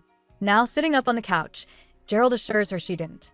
When he asks what's wrong, she explains her plan, prompting him to simply point to a small dresser bell and tell her she can use it to summon a servant anytime. Gerald shows Anna a small bell for summoning servants, joking that sometimes people show up without even being called. As if on cue, the doors burst open and his attendant, Kane, rushes in with a panicked expression. He breathlessly announces that something terrible has happened. The prince's calm demeanor vanishes instantly as he demands to know what's wrong. Standing beside him, Anna watches with concern as Kane, looking shaken, begins to explain the crisis unfolding just outside the palace walls. Their quiet moment is officially over. Meanwhile, the crisis Kane spoke of unfolds elsewhere in the palace. Lady Aerie, daughter of the chief secretary, waits impatiently in a grand hall. She understands why everyone remains silent. Speaking out would bring devastating consequences to their families. Her father seems content to let the issue resolve quietly, but Aerie has other concerns. She worries that if this situation drags on, the Saintess will steal Prince Gerald away from her. Clenching her fists, she decides she has to do something about Enna, and soon. Kane delivers the bad news. A furious crowd has gathered at the front of the castle, stirred up by dangerous rumors that the Saintess is a demon. Their protest has turned violent, demanding Enna face a terrible public execution by fire. As guards rush to handle the escalating crisis, Lady Aerie watches from afar with a twisted, satisfied smile. For her, things are finally falling into place. She imagines Enna gone for good, believing that once the Saintess is removed, all her own problems will be solved. Kane bursts in, his face pale with panic, delivering terrible news. A massive, angry crowd has gathered at the castle gates. They're furious, fueled by dangerous rumors that the Saintess is a demon. As Gerald prepares to confront them, Kane quickly stops him, begging him to stay inside. He explains that the priests are already trying to calm the mob. But the real problem is another rumor, that Enna is manipulating the prince. If Gerald goes out, it will only confirm their fears and make the situation worse. Enna is crushed, immediately blaming herself for the dangerous unfolding events. But Gerald quickly reassures her, insisting she has done nothing wrong. With a confident smile, he promises to take full control and resolve things himself, telling her to simply rest easy. Though still visibly shaken, Enna agrees.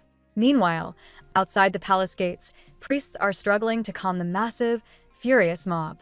Their shouts for justice echo against the castle walls as the crowd's anger continues to grow, making the atmosphere more volatile by the second. Outside, head priest Moses stands before the furious crowd, trying to restore order. He announces that the Saintess was summoned by divine power and that Prince Gerald is not under any spell, but his words do little to calm the mob. The people shout back, skeptical, suggesting the prince is merely being manipulated to appear normal. One woman even wonders aloud what it means if the Saintess is actually a wicked demon. The priest firmly tells the crowd to leave the matter to the church. Watching the scene from a distance, Lady Aerie's expression is unreadable. Inside the palace, head priest Moses feels the weight of the precarious situation. A council meeting is held to address the public unrest. One official suggests that if the priests vouch for the Saintess, the people will believe them. Another official, however, counters that the negative rumors have already spread too far, recommending they keep Enna hidden. Moses agrees, citing the recent attack. Cutting through the debate, Prince Gerald declares that since Enna was summoned for him, he has an absolute duty to guarantee her safety, creating a clear rift in the council. Commander Ahim challenges Gerald, demanding to know his real plan to keep Enna safe. Chief Secretary Goran suggests sending her to a neighboring country that has a peace treaty with them. But Gerald knows running away isn't the answer. He decides the only way to end this is to hunt down the source of the rumors and eliminate it for good. Before he can act, the doors burst open. The fifth prince, Luca, rushes in with a panicked expression, shouting that something terrible has happened. Once the tense meeting ends, Gerald is visibly exhausted. His servant, Kane, smugly reveals his panicked entrance was just an act to pull the prince away from the endless discussions. Seeing his drained state, Enna apologizes for all the trouble. The prince admits to Kane that he was at his limit. He then turns to Enna for their therapy session, suggesting they try a different approach today. Believing in her abilities, he asks her to work on areas other than his hands, and a blushing Enna agrees. Eager to begin, Enna instructs Prince Gerald to remove his coat and sit down. He starts to, but then pauses, asking if just the coat is enough. The unexpected question makes Enna blush. Before things can get more awkward, Prince Luca chimes in, gushing about how warm and wonderful Enna's healing hands are. Gerald's expression immediately sours at the interruption. He pointedly asks Enna if she typically uses her hands for her therapy sessions. A flustered Enna quickly confirms she does.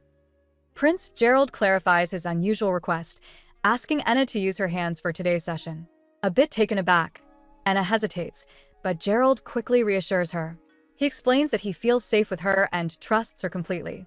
A flustered Enna agrees, and gets to work. While she notes a slight improvement in his hands, she discovers a much deeper tension as she moves up his arms, muscles stiff down to the core. A look of relief washes over Gerald's face as he confirms that she's right. As Enna works, Prince Gerald is taken aback by the sensation. He notes how pleasant her touch is, a comforting warmth spreading throughout his entire being. Just as Enna feels the deep tension in his muscles finally start to loosen, she professionally decides to end the session for the day. Before she can pull away, however, Gerald quickly grabs her hands, his expression one of pure amazement. He explains that even though she only worked on his arms, he feels significantly lighter overall. Prince Gerald reflects on the incredible power of massage, almost regretting he'd lived so long without it. Looking at Enna with a newfound gentleness, he sincerely thanks her for not giving up on him. His words strike a deep chord with Enna, who becomes emotional, thanking him in return. Though she laughs it off when he asks why, she is truly overwhelmed. His genuine gratitude felt like a validation of her entire life's purpose, to heal others and make them smile, and she couldn't hold back her tears of joy. Meanwhile, a merchant approaches Lord Zane with a problem, explaining that a key item is completely out of stock, which is highly unusual. A concerned Zane presses him for the reason. The merchant reveals that things near the royal capital have grown chaotic. Residents are protesting, having taken the vicious rumor that the Saintess is a demon to heart. This shocking news leaves both Zane and his younger brother, Hughes, completely floored and angry. Furious, Zane questions how Prince Gerald could let these rumors run wild, regretting that he ever allowed Enna to return to the capital. His younger brother, Hughes, grabs his arm, urging him to calm down. Hughes reminds him that Enna left of her own choice and that anger won't help, worrying aloud that Enna is likely blaming herself for the chaos. After a moment of thought, Zane's anger shifts to determination. He declares his plan: they will fight rumors with rumors of their own. Meanwhile, the priests hold a serious meeting to discuss the capital's chaos. One reports that stationing their people at the city gates to reason with the public has calmed things down slightly. However, the head priest warns them not to get complacent, as some radicals still hold extreme beliefs. Just as Moses' priest laments the persistence of rumors, a guard bursts in. He announces a major commotion, stunning the entire council. Drawn by the commotion, Moses' priest cautiously enters Enna's room. He finds a surprising scene. Fifth Prince Luca is lying peacefully in Enna's lap as she gives him a relaxing head massage. Luca sighs contentedly, thinking her touch is incredibly comforting, and that someone who heals body and soul like this could never be a demon. But Moses is not impressed. He looks down at the pair, coldly pointing out how comfortable they are while the rest of the castle is in complete turmoil over the protests. Moses arrives to find Cain with Enna. Cain quickly explains he's only there because Prince Gerald ordered him to guard her. Ignoring the guard, Moses turns to Enna with a serious look. He tells her that rumors are rapidly spreading about her healing Hughes. Enna is completely stunned by the news. Moses confirms it was only a matter of time before word got out, especially since the whole country knows about the commotion at the castle. The news has clearly reached the northern tribes. Enna realizes this news could be a glimmer of hope. Since the northern tribes and the royal family are enemies, the rumor might sound credible to the public. Cain agrees, excitedly saying her reputation will finally be restored. However, Moses quickly dashes their optimism, explaining it's not that simple. The city is now dangerously divided. One faction wants to exile the demonic saintess, while the other defends her as a true saint. He warns that while these are just arguments now, the conflict could escalate. Enna is horrified, hating that she's the reason for the unrest. Overwhelmed by the chaos, Enna desperately wonders what she can do when a brilliant idea suddenly strikes her. Meanwhile, Prince Gerald walks through the palace halls late at night, thinking Enna must be asleep. He finds himself wanting to see her, but quickly scolds himself for the shameless thought. He admits that her treatments have been a huge help. Thanks to her, the pain in his shoulders has eased, and he's finally sleeping better. He decides he simply wants to express his gratitude to her in person. As Prince Gerald approaches Enna's room, he hesitates, knowing it's poor manners to visit a lady so late, even just to say thank you. He considers turning back, but presses on. Inside, Enna is waiting, holding a small bell as part of her plan. She begins to worry that no one will come at such a late hour. Just as she sets the bell down, a knock sounds at her door. Surprised, she opens it to find Prince Gerald himself. He apologizes for the intrusion, leaving her utterly shocked. Prince Gerald formally wishes Enna a good evening. A flustered Enna returns his greeting, internally panicking that the little bell she held had somehow summoned him. Gerald quickly clarifies, explaining he was simply walking nearby and heard the faint sound. He tells her that if she rings it louder, a servant will come. Asked what she needed, Enna improvises, requesting water. Understanding, Gerald promises to have it brought immediately before turning to leave. As Prince Gerald turns to leave, Enna stops him, a sudden idea taking hold. She asks to borrow a room in the castle to offer her therapeutic treatments to the city's people. She explains that if the public experiences her healing firsthand, the awful rumors about her being a demon might finally go away. After a tense silence, Gerald responds with a single, cold word. No, his blunt refusal of her proposal leaves Enna absolutely stunned. Prince Gerald clarifies his position. While he's glad she cares for the country, he cannot agree to her proposal. He explains that as her guardian, he refuses to allow her to do anything dangerous, especially while the political situation is so unstable. However, Enna looks back at him with renewed determination. She insists that she can't just turn a blind eye when she sees people fighting over the nasty rumors about her. She feels a responsibility to act. Prince Gerald softens his tone, admitting he just doesn't want to see her get hurt. Unwilling to back down, Enna quickly suggests a compromise. What if she heals the people working inside the castle? She explains that the staff have families and connections in the city, reasoning that if she treats them, the truth about her healing will spread naturally. She passionately adds that fear comes from misunderstanding. Seeing her unwavering resolve and admiring her persistence, Gerald's face breaks into a small smile as he agrees to her request, but only for those within the castle walls. Overjoyed by his approval, Enna thanks Prince Gerald profusely. With a warm smile, he tells her that he is the one who should be thanking her, placing a hand on his chest and sincerely admitting his appreciation for her care for the country. The very next day, Enna is called to a new room. Kane and the Moses priest have prepared a dedicated treatment space for her. Looking around the perfectly arranged space, Enna is absolutely thrilled. She thanks them both, thinking to herself that it feels like her dream of owning her own shop has finally come true. Enna quickly reframes her initial excitement. She realizes this isn't just about fulfilling her own dream of having a shop. Her true goal is to help the people of this country get to know her and to ease their anxieties. With renewed determination, she vows to build their trust, one person at a time. Elsewhere in the castle, the guards are changing shifts. As one group gets ready to head home for a drink, a fellow soldier asks if any of them plan on visiting the new saintess. The simple question stops the others in their tracks. The guards are divided on visiting the saintess. One admits his interest, but his family remains skeptical, particularly his wife, who worries about their children. Unseen in a nearby room, Lady Aerie overhears their chat. The title saintess instantly makes her suspicious, wondering what scheme Enna is plotting now. Despite the hesitation, the other guard's curiosity gets the best of him. Announcing he's just stepping away for a moment, he makes his way toward Enna's new treatment room. Just as the curious guard heads off, Lady Aerie intercepts him. Putting on a show of concern, she asks if something has happened to the saintess. She leans in close, promising to keep his secret if he tells her everything. The flustered soldier quickly spills the beans. Enna has opened a treatment room for the castle staff. The goal is to let them experience her healing firsthand and finally put the nasty rumors to rest. Aerie inwardly scoffs at the tactic, accurately predicting most will be too hesitant to show up. Lady Aerie is convinced Enna's plan is doomed to fail.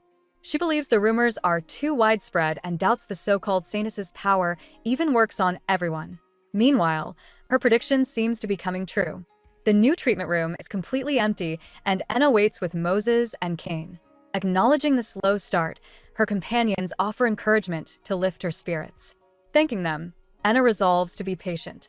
Then, an idea strikes her. Since they're just waiting, they might as well show appreciation to the passing servants.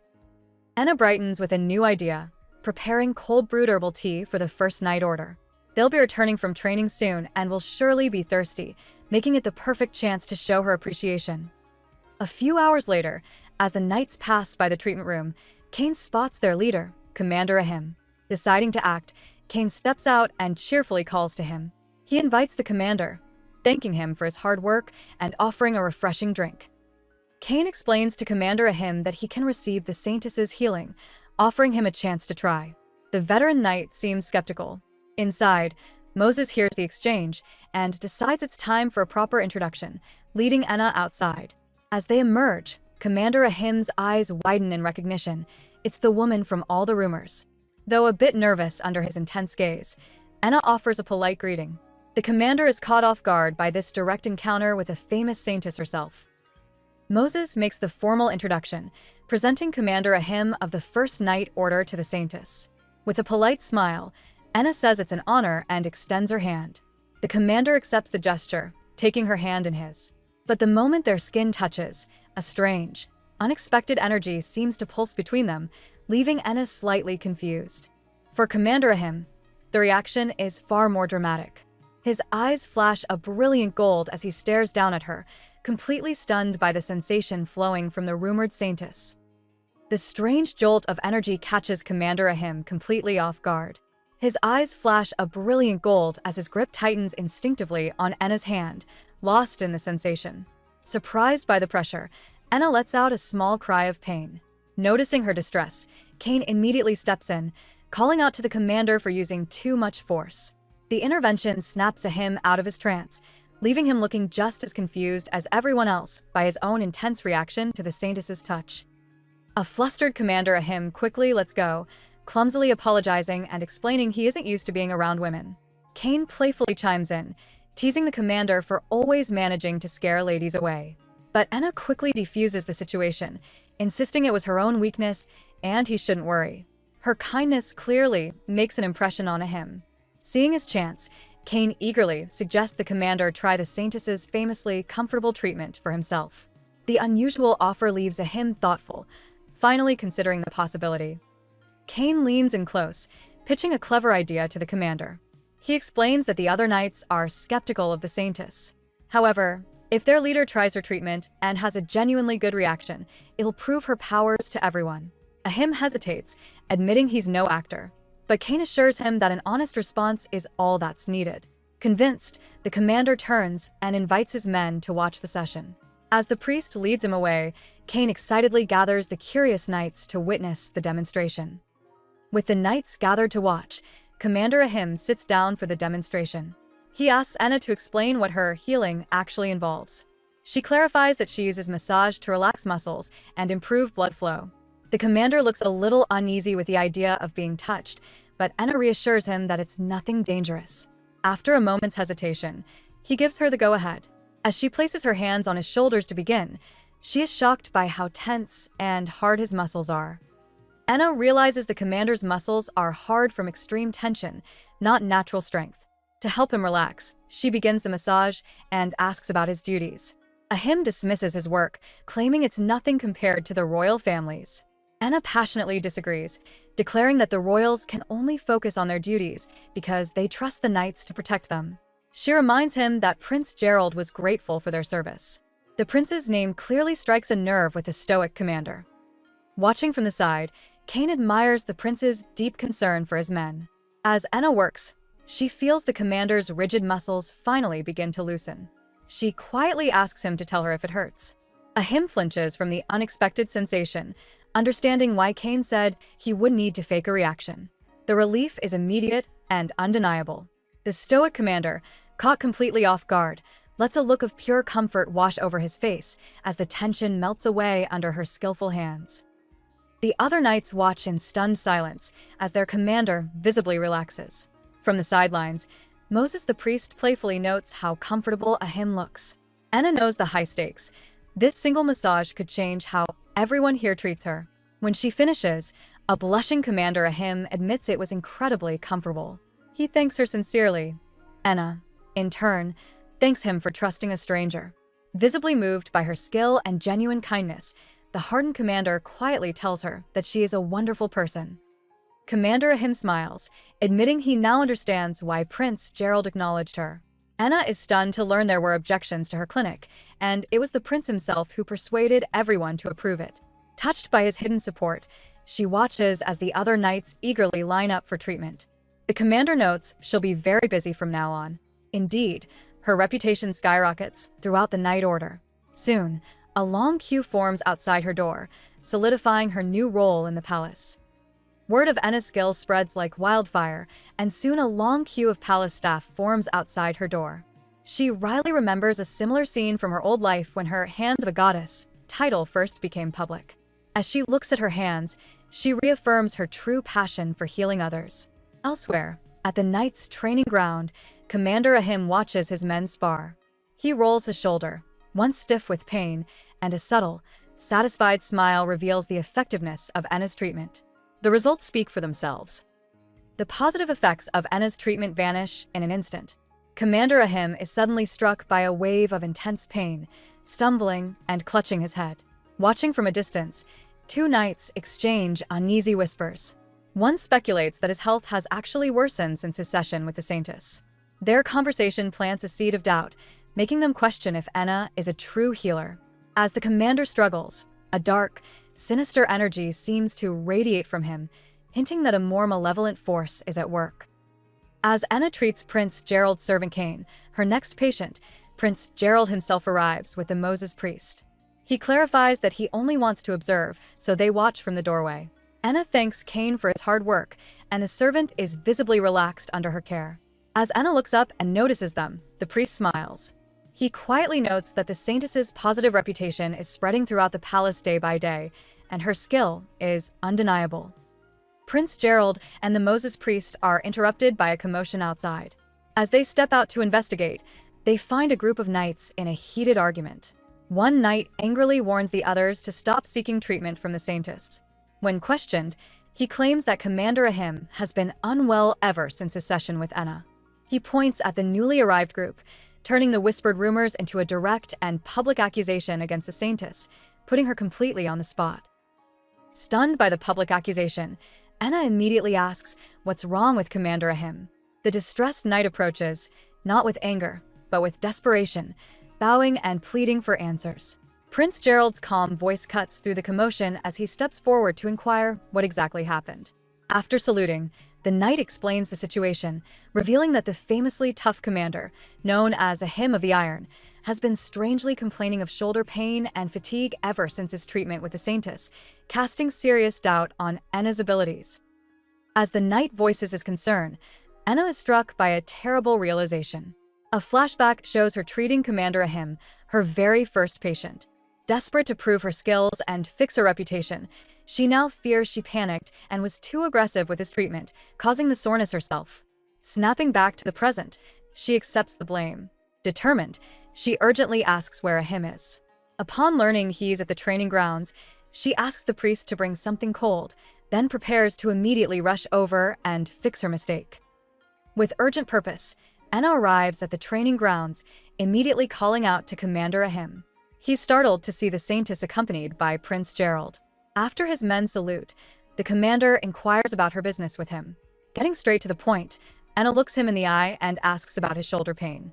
Before he can downplay it, she bows her head in a sincere apology, confessing it's all her fault. Ahim admits his shoulder hurts, but tries to reassure her, though Enna explains it's rebound pain, caused by massaging him too aggressively. Ahim asks if the rebound pain can be fixed. Enna confidently confirms it can. Just in time, the priest arrives with a bucket of ice. She immediately prepares a cold compress and applies it to the commander's shoulder. Enna instructs him to cool the area and rest for a few days for faster recovery. Surprisingly, Ahim isn't upset. He tells her not to worry, admitting her treatment was pleasant. He even says he looks forward to their next session, leaving Enna with a grateful smile. As they walk away, Enna is still down on herself, feeling like a failure for hurting someone with a massage. Noticing her sad expression, Gerald quickly tells her that isn't true. Calling her Aina, he gets her attention and offers a rare, gentle smile. He reassures her there's no need to rush, reminding her that he and others know just how wonderful her skills truly are. Stunned by his unexpected and sincere praise, a blushing Enna looks up at the prince, completely speechless. The prince continues by telling Enna that since she saved him, there's no doubt about her abilities. He promises that sooner or later, everyone will recognize her incredible talent. Overwhelmed by his rare kindness, Enna's eyes fill with tears. She apologizes, but before he can respond, she steps forward and buries her face in his chest. In a gentle voice, Gerald tells her not to apologize. After a moment, a grateful Enna pulls back and whispers her thanks, feeling a weight lift from her shoulders. Elsewhere, Lady Aerie is stewing with jealousy, furious that Enna seems to charm every man she meets. In a rage, she smashes a nearby vase. Two guards rush in at the sound, but Aerie quickly lies, claiming it was just an accident. One guard leaves to get cleaning supplies. Alone with the other, Aerie casually mentions the Saintess. The guard's face lights up as he gushes about how kind and beautiful Enna is, calling her presence a paradise. Aerie listens intently, a calculating look in her eyes. With a sly smile, Lady Aerie asks the guard if he's in love with the Saintess. The flustered soldier denies it, feeling a man of his station could never presume. Playing the part of a helpful friend, Aerie insists the kind Enna would accept his feelings, and even offers to help him win her over. The naive guard eagerly agrees, but her expression hides a cruel plot. She schemes to have the guard attack and scar Enna, convinced that with her beauty ruined, even Prince Gerald would finally abandon her. In his office, Prince Gerald asks Commander Ahim for an update on the men who attacked Enna and Hughes. Ahim confirms they're still silent, suspecting Chief Secretary Gorin is threatening them and their families. Frustrated, the commander wants to use more intense questioning to force a confession. But Gerald calmly stops him. Tapping a document, the prince warns that this issue might involve the lives of citizens, so they must proceed with caution. Ahim understands the stakes and agrees to continue the investigation more carefully, leaving Gerald to his thoughts. Here's the edited text for your YouTube recap script, with minor adjustments for flow and conciseness, while preserving all original plot points and details. Commander Ahim opens the door to Prince Gerald's office, letting in the Moses priest and a shorter, cloaked companion. The priest formally apologizes to Gerald for the visit. The prince's gaze shifts to the mysterious figure, asking about their identity. Annoyed by the heat, the cloaked figure asks permission to remove it. With a dramatic flourish, he throws back the cloak, revealing himself to be Hughes, Lord Zane's younger brother. He complains about how hot the disguise was, leaving Gerald to look on with a neutral expression. The Moses priest apologizes for making Hughes wear a disguise. Hughes just smiles, saying he has more patience than his brother and found the carriage ride fun. Gerald gestures for them to sit down, and the priest serves tea. Hughes stares at the flowers floating in his cup, which Gerald mistakes for childish dislike.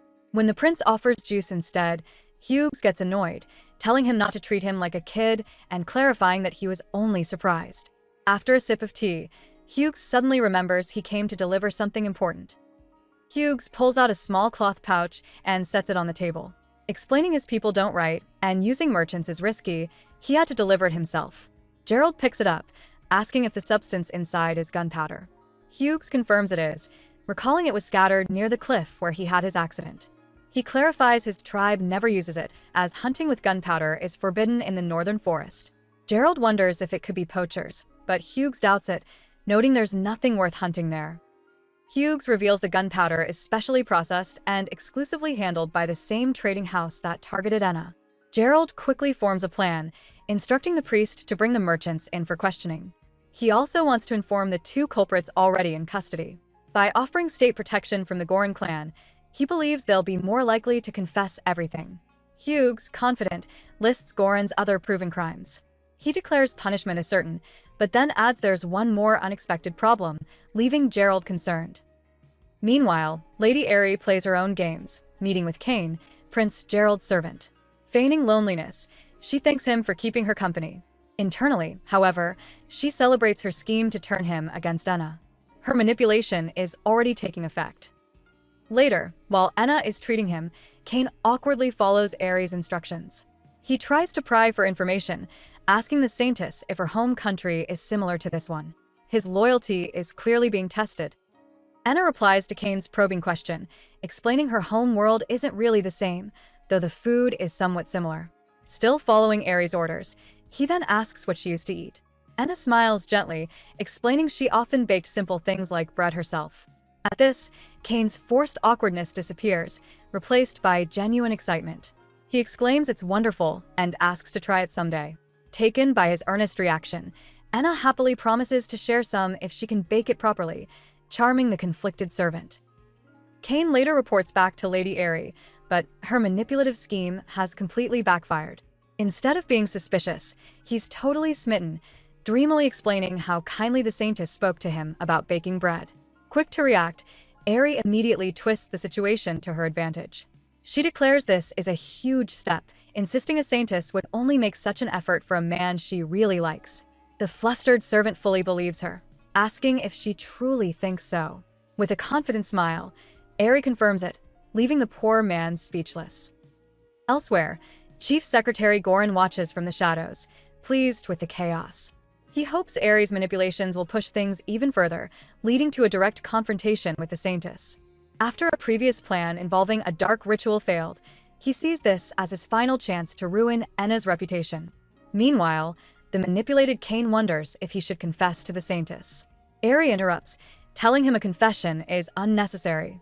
Leaning in close, she suggests that sometimes a woman prefers a man to be a bit more forward, leaving the flustered servant speechless. After a long day of healing, Enna finally gets a moment to herself in her room. She reflects on her work, feeling a sense of fulfillment from helping so many people. Her quiet evening is suddenly interrupted by a knock at the door. Wondering who could possibly be visiting at this late hour, she cautiously opens it. A tall, imposing figure stands before her, catching her completely off guard. Enna is left speechless, staring at the unexpected visitor on her doorstep. Meanwhile, in another part of the palace, Hughes makes a bold suggestion with a confident smirk. He questions why they don't just solve the problem by defeating the Munlef divine beast.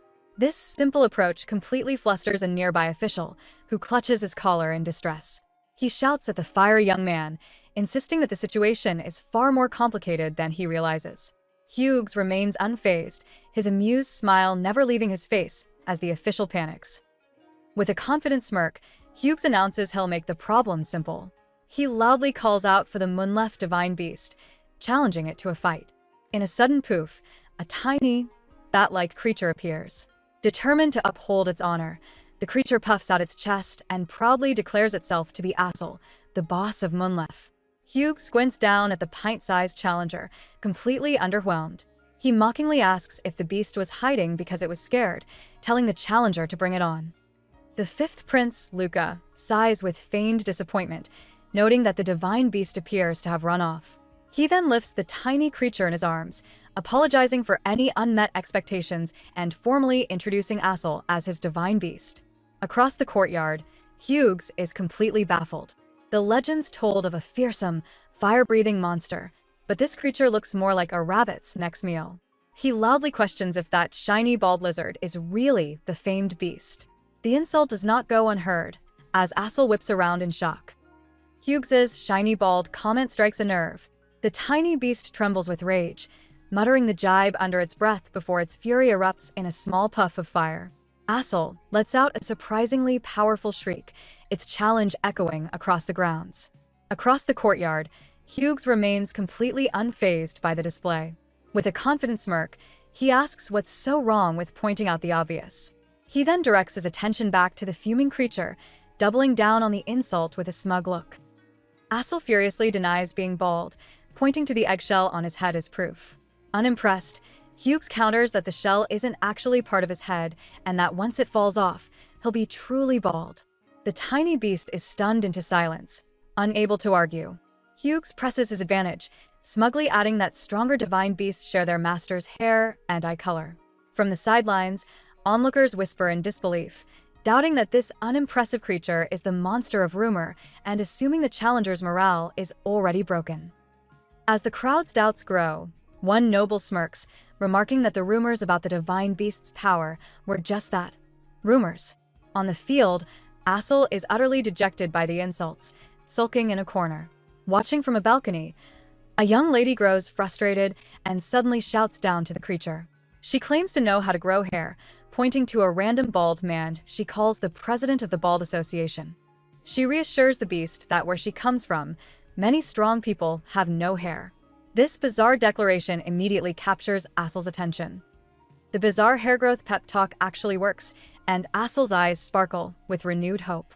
From the balcony, the enthusiastic young lady continues to cheer for Lady Assel, ignoring her companion's attempts to quiet her. Her interruption completely shatters Hughes's momentum. Annoyed that his psychological advantage is gone, he clicks his tongue in frustration. Done playing games, he unleashes a blazing aura. With a confident smirk, Hughes beckons the tiny beast forward, challenging it to bring on the fight and settle this properly. An onlooker cries out in shock as Assel rockets forward. The tiny creature, known as the Munlef Divine Beast, moves with unbelievable speed, closing the distance in an instant. It crashes headfirst into Hughes with surprising force, sending the warrior skidding backward across the stone floor. Hughes digs his heels in, stopping just inches from the ring's edge. He stares in disbelief, realizing he was almost defeated by a ring out. In the center of the arena, Assel puffs out its chest, proudly declaring that this is its true power. Furious from the close call, Hughes declares he's done going easy. He can't believe a bald person like Assel dared to embarrass him. Cracking his knuckles, he unleashes a torrent of fire that coalesces into a massive, magnificent phoenix. The crowd gasps, recognizing the true form of his divine beast fire. But Assel remains unfazed, looking up at the spectacle. Assel taunts Hughes again, promising to call him Big Sister for life if he wins, but confidently states that such a thing will never happen. From his seat, Luca observes that Assel is at a major disadvantage since it can't fly. Taking advantage of this, Hughes channels his frustration into the fiery phoenix. The divine beast gathers a massive orb of pure flame and, with a powerful cry, launches it directly at its tiny, grounded opponent. Luca jumps up, shouting a desperate warning for Assel to dodge the incoming blast as the enormous fireball streaks across the arena floor. As Anna finishes her work for the day, Moses Priest pays her an unexpected visit. She greets him, noting she hasn't seen him in a while, and asks if there's been trouble at the castle.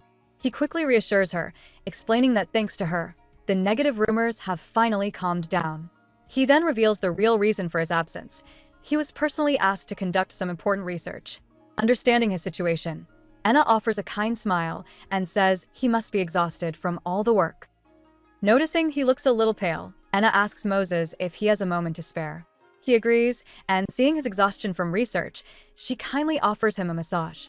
Soon after, Moses is completely blissed out, letting out a deep sigh as he feels alive again. As Anna works on his back, she comments on how stiff he is. She correctly guesses he must have been sitting in the same position for a very long time to become so tense. Moses confirms her guess, admitting he's been hunched over old documents for days. Anna laughs, remarking everyone in this country is such a hard worker. She leans in and playfully whispers that giving massages is her own rewarding little secret. As he continues to relax, Moses observes that she must truly love her work. Anna agrees, noting it's something she's known since she was young. He assumes she must have healed many people back home, but her smile fades as she quietly admits she wasn't very good at it. Moses is surprised by her admission. Anna explains that back in her world, she was just a novice because many others were far more skilled. The hint of sadness in her voice doesn't escape Moses, who wonders if something difficult happened to her. Later, Commander Ahim thanks Anna for her hard work as they part ways in a grand hallway.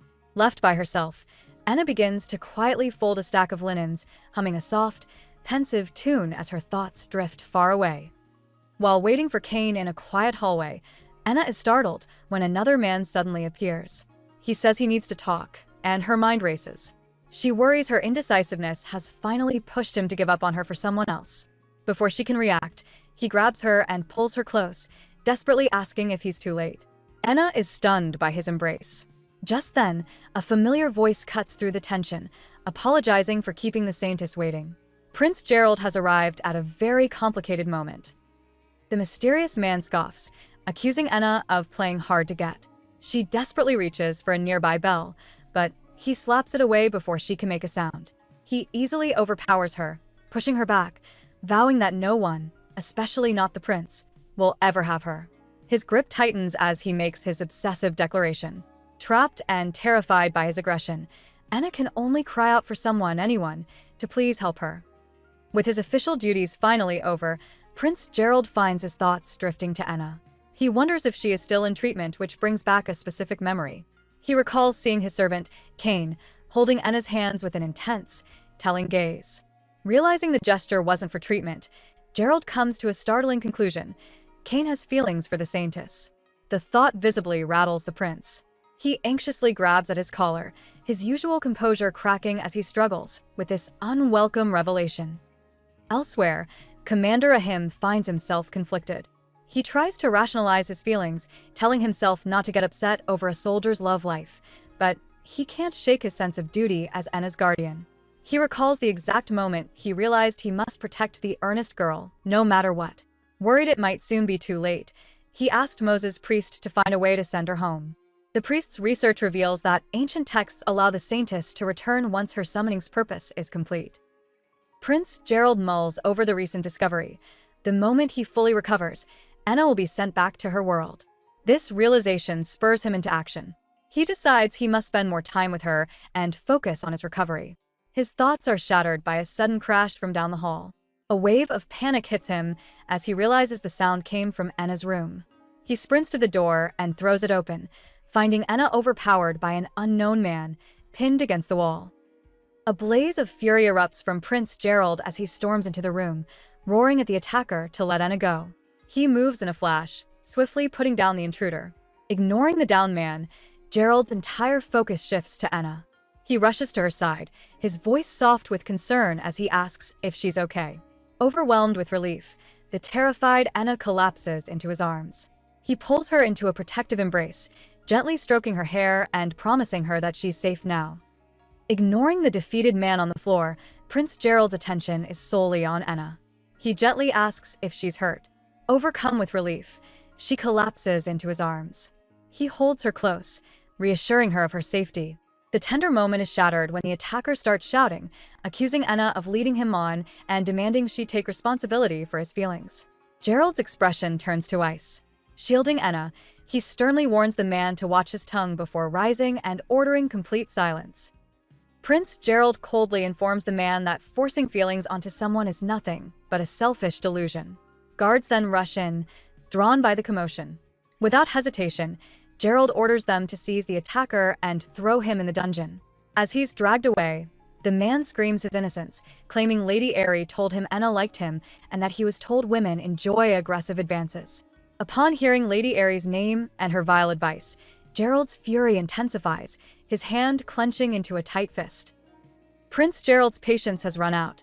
He issues a cold command: imprison Lady Aerie for incitement. Unaware, Aerie is enjoying a quiet moment in her room when guards storm in. She furiously demands an explanation for the intrusion, calling them rude. One of the men declares she is under arrest by order of the prince. Stunned, Aerie insists she's innocent as they seize her. As she's dragged away, she threatens that her powerful father will not stay silent about this insult, but the guards tell her to save it for the dungeon. As guards drag Lady Aerie away, they deliver a final, crushing blow, revealing her powerful father has also been imprisoned and is awaiting execution, leaving her with no hope. Aerie is utterly stunned by the news. Later, Prince Luca discusses the fallout with the Moses priest. They confirm Aerie will be exiled, a fate that has left her completely broken. The priest then shifts the conversation, asking if Luca still intends to send Enna back to her world now that the immediate threat has been neutralized. The Moses priest acknowledges that while the world remains dangerous for Enna, she seems to have found a purpose. Prince Gerald is unconvinced, stating he's the reason she constantly faces danger and is better off away from him. The priest insists Enna trusts the prince deeply, but Gerald slams his hand on the desk, cutting him off. Standing up decisively, he announces he is going to see the saintess for some healing. While spending time with Prince Luca, Enna listens as he praises her work. He excitedly explains that thanks to her massages, he's been able to focus better on his studies and even received compliments from his tutor. Touched by his progress, Enna feels a little guilty, reflecting on how she's been skipping her own healing since the recent incident. Their conversation is interrupted by a knock at the door. The door opens to reveal Commander Ahim, who cheerfully announces he's happy to be getting another massage from her. The person at the door isn't Ahim, but Prince Gerald. He apologizes for the interruption and asks for a moment of Enna's time. A surprised Luca tries to protest, reminding his older brother he's with Enna. Gerald explains he's exhausted and desperately needs the saintess's power right away. Understanding the urgency, Luca relents. With a small smile, Gerald suggests they go somewhere else, leading a blushing Enna into a beautiful, sunlit rose garden, a perfect place for some healing. Surrounded by lush roses, Enna admired the garden's beauty and fragrance. Prince Gerald quietly revealed it was his late mother's favorite place. He explained she loved nature, often coming here to clear her mind after arguments with his father regarding his upbringing. Unlike other royals, she believed he shouldn't just study doctrine, but also experience the world and learn from people. Gazing at a vibrant red rose, Gerald recalled her wish for him to become someone who could bring smiles to others. Gerald's mother's wish reminds Enna of her grandmother, who once told her that her massages bring smiles to others. The prince contrasts his mother's free-spirited nature with his father's strict focus on royal duty. When Enna asks where his mother is now, Gerald's mood darkens. He explains she lives in a distant palace after a terrible fight with the king. The breaking point was an attempt on Gerald's life, an act he reveals was masterminded by the second prince's mother, a woman desperate for her own son to take the throne. Gerald continues, explaining his father never came to see him after the incident, instead burying himself in work. He admits that while he now understands his father's sense of duty, he still wants to be like his mother, someone who connects with people. Enna looks at him with deep sympathy, saying he must have been terrified. Overcome with guilt, Gerald apologizes for making her suffer because of his problems. She insists it's not his fault, but he disagrees, promising to return her to her world as soon as possible, leaving Enna stunned. Gerald makes a solemn promise. He intends to return Enna to her original world as soon as he can. Enna is left completely speechless by his sudden declaration. The prince continues, stating she belongs where she came from and insisting her home is definitely not in this kingdom. This should be the best news she's heard, but instead of feeling relieved, a sharp pain pierces her chest. She thinks she should be grateful, knowing he is saying this for her benefit. Still, she can't understand why it hurts so much. With a slight blush, Enna thanks Gerald for being so considerate. Resolved, she states her intention to heal him and return home as soon as possible. She asks to begin his treatment right away. He agrees. In his room, she directs him to lie face down on the couch. As her hands touch his back, she's taken aback. She thought his muscles were loosening from her work, but it's clear his body is still incredibly tense, revealing just how deep his trauma runs. Enna is shocked by the extreme tension in Prince Gerald's back. She realizes he must have lived for years with his body this rigid, which explains why his poor health has become normal. As she works, a soft sigh escapes Gerald. He admits that the massage feels genuinely good, a hint of a smile on his face. Seeing his vulnerability, Enna feels a deep sense of sympathy for the pain he's carried for so long. She resolves to loosen up his entire body from now on. As Enna works, Prince Gerald asks how long it will take for him to get healthy. Enna explains that with his level of stiffness, it won't be a quick fix, and rushing the process would only be counterproductive. She advises him to loosen his muscles a little each day. Eagerly, Gerald agrees and requests a daily session. Enna accepts, but is hit with a conflicting thought. She wants him to get better soon, but realizes that when he's fully healed, she will have to return to her world. Enna pushes down her conflicting feelings, telling herself that her desire to stay is irrelevant. The prince's health is all that truly matters. As she continues her work, a pleasant warmth begins to spread through Gerald's body. He's overcome by the comforting sensation, a feeling he hasn't known for a long time. Lost in the moment, he quietly wishes he could feel this warmth forever. He turns his head slightly, his gaze softened and vulnerable, catching Enna completely off guard and making her blush. As Gerald watches Enna, he realizes her presence heals his heart, not just his body. A selfish thought surfaces. He doesn't want her to leave. He wants her to stay with him forever.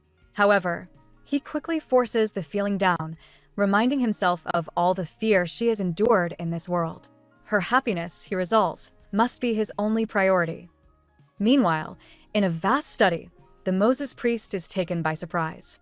He turns from his desk to find Cain standing before him, wondering what the servant is doing there.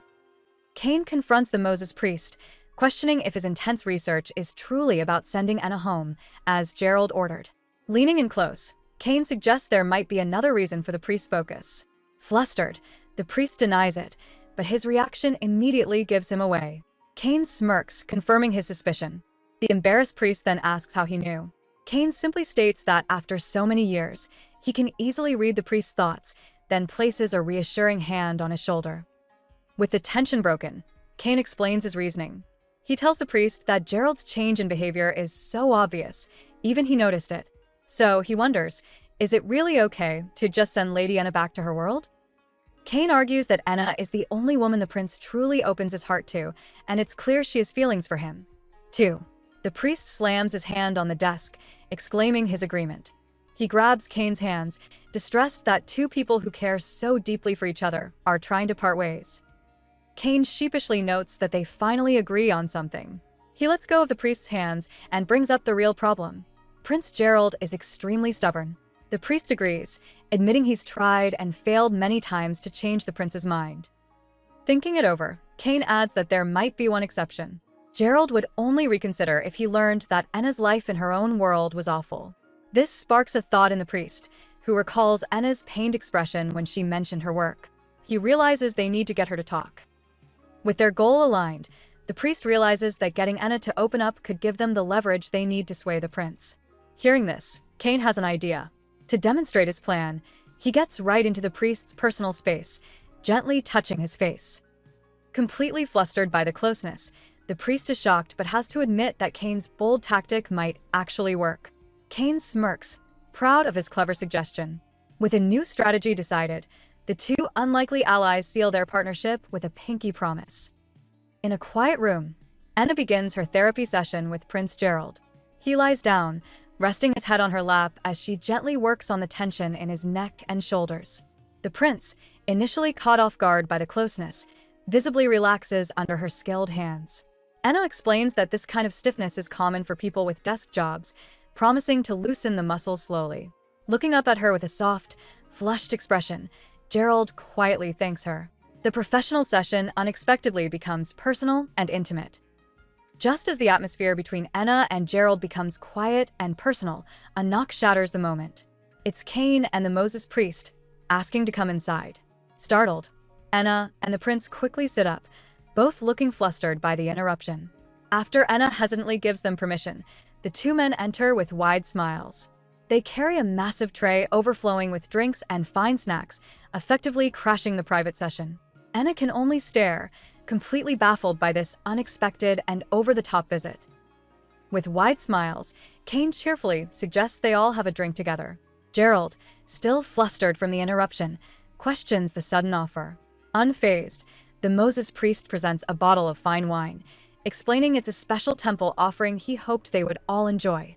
Enna and the prince look on, completely stunned, as their private therapy session is officially hijacked and turned into an impromptu party by the two meddlesome men. Enna is pleasantly surprised to find grape wine exists even in this world. But Gerald quickly dampens the mood, questioning if drinking is appropriate after a major security breach. Kane smoothly reassures them, revealing he's asked Commander Ahim to personally stand guard outside. Gerald immediately objects, stating he can't make the commander work past his hours just for their party. Unmoved, Kane insists it was his own request, explaining he simply wanted the prince and Saintess to truly relax. Gerald finally relents. He trusts Commander Ahim completely, so he agrees to let them rest assured. Seeing Enna's hopeful expression, he allows the impromptu party to proceed. Enna beams with joy, thanking the prince for his kindness. Meanwhile, Kane and the priest share a victorious glance. Their secret mission, Operation Get Them to Open Up Over Drinks, is officially underway. The four of them settle around the table, ready to enjoy the fine wine and a moment of peace together. Kane's brilliant plan immediately falls apart. He'd hoped the drinks would get everyone talking, but instead, Prince Gerald and the priest are already fast asleep. Enna, on the other hand, is perfectly fine, happily enjoying the smooth wine. Nervously, Kane wonders if she can hold her liquor better than anyone expected. He quickly realizes that both men must have been exhausted. The recent stress, combined with the relaxing effects of Enna's treatment on the prince, was simply too much for them to handle. His operation was a total failure. With the prince and priest knocked out, Enna and Kane are left alone. She casually pours him another glass of wine, much to his surprise. Kane, flustered, apologizes for letting the Saintess serve him, but Enna just smiles. She insists they finish the bottle, since it doesn't look like their companions will be waking up anytime soon. Kane relaxes, admitting the moment reminds him of drinking with his fellow knights. He confesses that being a knight was his true calling, forcing him to train in secret late at night. Kane continues his story, explaining how secret training paid off. During the war, He became the most successful knight in the battalion. Yet, this achievement came at a cost. His jealous superior began to mistreat him relentlessly. Just when things seemed hopeless, Prince Gerald noticed Kane's plight. The prince took action against the superior and personally invited Kane to serve as his aide. Looking at the sleeping prince, Kane confesses Gerald truly saved him, giving him a place where he finally felt he belonged. Anna listens intently, her expression softening. Hearing Kane's story, Anna quietly admits she went through something similar. Confused, Kane watches as Anna closes her eyes, recalling a painful memory. Back in her world, a condescending superior constantly undermined her, and her colleagues misunderstood her passion. But then, Anna's expression softens into a warm smile. She explains that being summoned to this world was a strange blessing. Here, she was finally able to do what she loved, and her skills were truly acknowledged and appreciated by others. With a warm smile, Anna finishes her story, explaining how happy she was to finally feel valued. Kane, touched by her vulnerability, excitedly suggests that her place must be beside Prince Gerald. Anna falls silent, her expression turning pensive. She quietly agrees that it might be true for her, but she doesn't believe it's the case for the prince. Looking over at the sleeping Gerald, she somberly reveals that he works himself to the point of complete exhaustion, all for the sake of his country. Kane processes Anna's deep concern for the prince. After a moment, a realization dawns on him. With a blush creeping up his neck, he suddenly asks if her feelings aren't actually love. This direct question catches Anna completely off guard, causing her to stammer in surprise. Flustered, she quickly denies his assumption, clarifying her feelings for Prince Gerald are simply a profound sense of respect.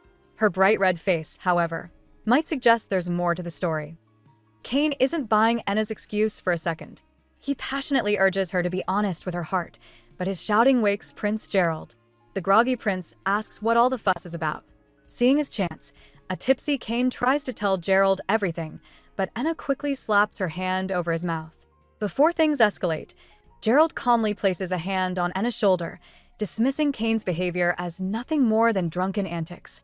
He then scolds his servant for being so disgraceful. With the situation defused, Anna nervously suggests everyone should turn in for the night. Kane agrees, helping the unconscious priest back to his room. After they've gone, the prince quietly watches Anna, who is still flustered from the earlier confrontation. Kane's question about love replays in her mind, leaving her with a deep blush. The scene then shifts far away to the northern tribe's camp, where their powerful chief, a man with fiery red hair, waits under the stars. In the northern tribe's camp, Hughes enters his brother Zane's tent, asking what he wanted to discuss. The chief explains that with the conflict resolved, he wants to send thank you gifts to Anna and the capital. While he doesn't care what the others get, he admits he has no idea what kind of present would make Anna smile. Hughes playfully asks if Zane expects him to travel all the way there just to ask. Instead, he reveals that he and Anna had already agreed to stay in regular contact, and begins preparing a quill to write her a letter. In a brief flashback, Hughes recalls his decision to learn how to read and write to become a messenger. Moses the priest supported this goal by giving him books. Back in the present, Hughes assures his brother that he can be counted on. Touched, Zane thanks him and adds a personal message. Hughes must tell Anna she is always welcome to return to their village. As Hughes listens, he realizes his brother hasn't given up on her yet. A few days later, the scene shifts back to the capital. Back in the capital, Anna finds herself in a therapy session with Prince Gerald, his head resting in her lap. Sensing her distraction, he softly asks if something has happened. When she seems flustered, Gerald sits up to face her directly. He observes she has been acting strange since the night they all drank together, noting even during work, her mind seems elsewhere. Caught completely off guard by his sharp perception, Anna freezes, a blush creeping across her face. Anna quietly apologizes, but Gerald reassures her that's not what he wants. He leans closer, admitting he was simply worried he'd done something to upset her during their drink together. Flustered, she quickly denies it. Just as the moment becomes more intimate, their conversation is cut short by a knock on the door. Recognizing the voice, Anna calls for Moses the priest to enter. He steps inside, announcing he has a letter for the two of them. Surprised by the formal delivery, Gerald asks who it's from. Moses explains the letter is from Zane, the chief of the northern tribe, but was written and sent by his brother, Hughes. Anna reads that Zayn wants to send a gift to thank them for helping restore peace in the region. Prince Gerald insists they don't need to be thanked for doing what was right, but tells Anna she can ask for something if she desires. With a thoughtful expression, Anna makes a special request. She admits that before returning to her own world, she wants to visit the northern tribe one last time. With a warm smile, Anna explains that she wants to say goodbye to Zayn and Hughes in person. Prince Gerald's expression immediately darkens. Despite his clear displeasure, he looks down and reluctantly agrees to her request. Far away, Zayn smirks to himself, confidently waiting for the day Anna finally gives up on the prince.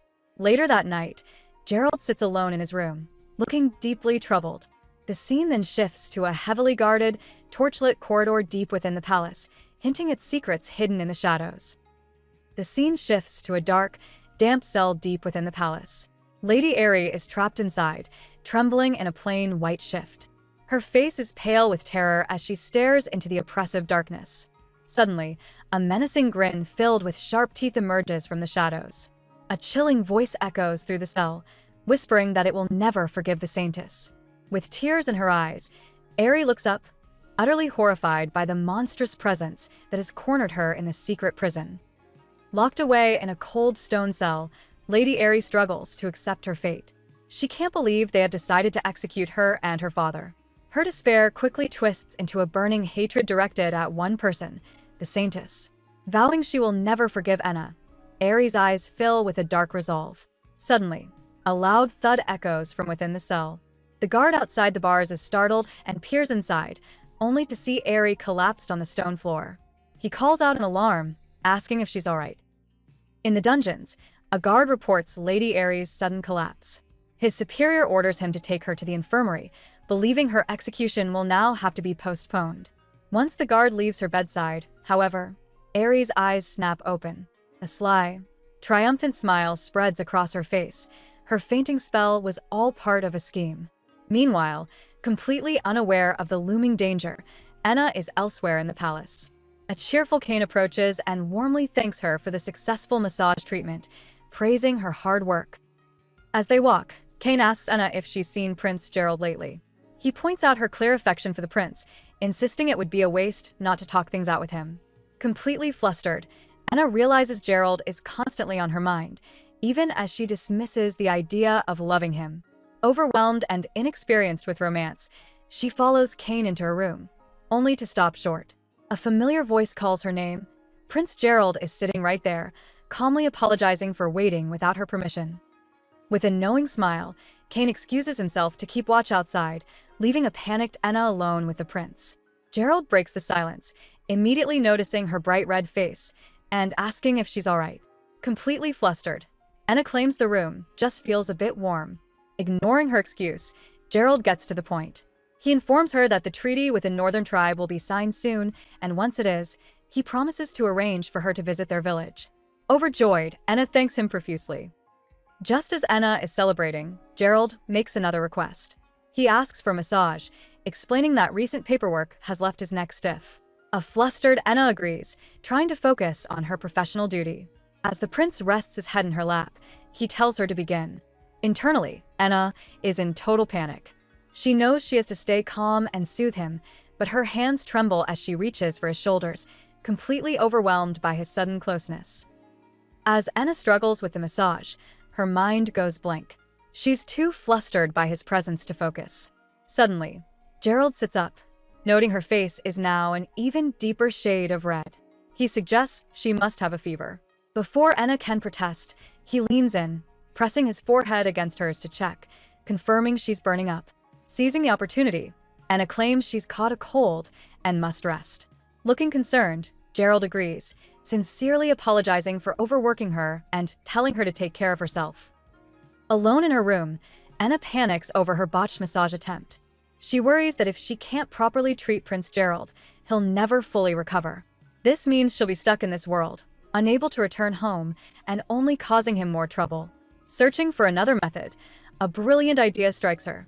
This world has a huge variety of herbs she hasn't explored yet.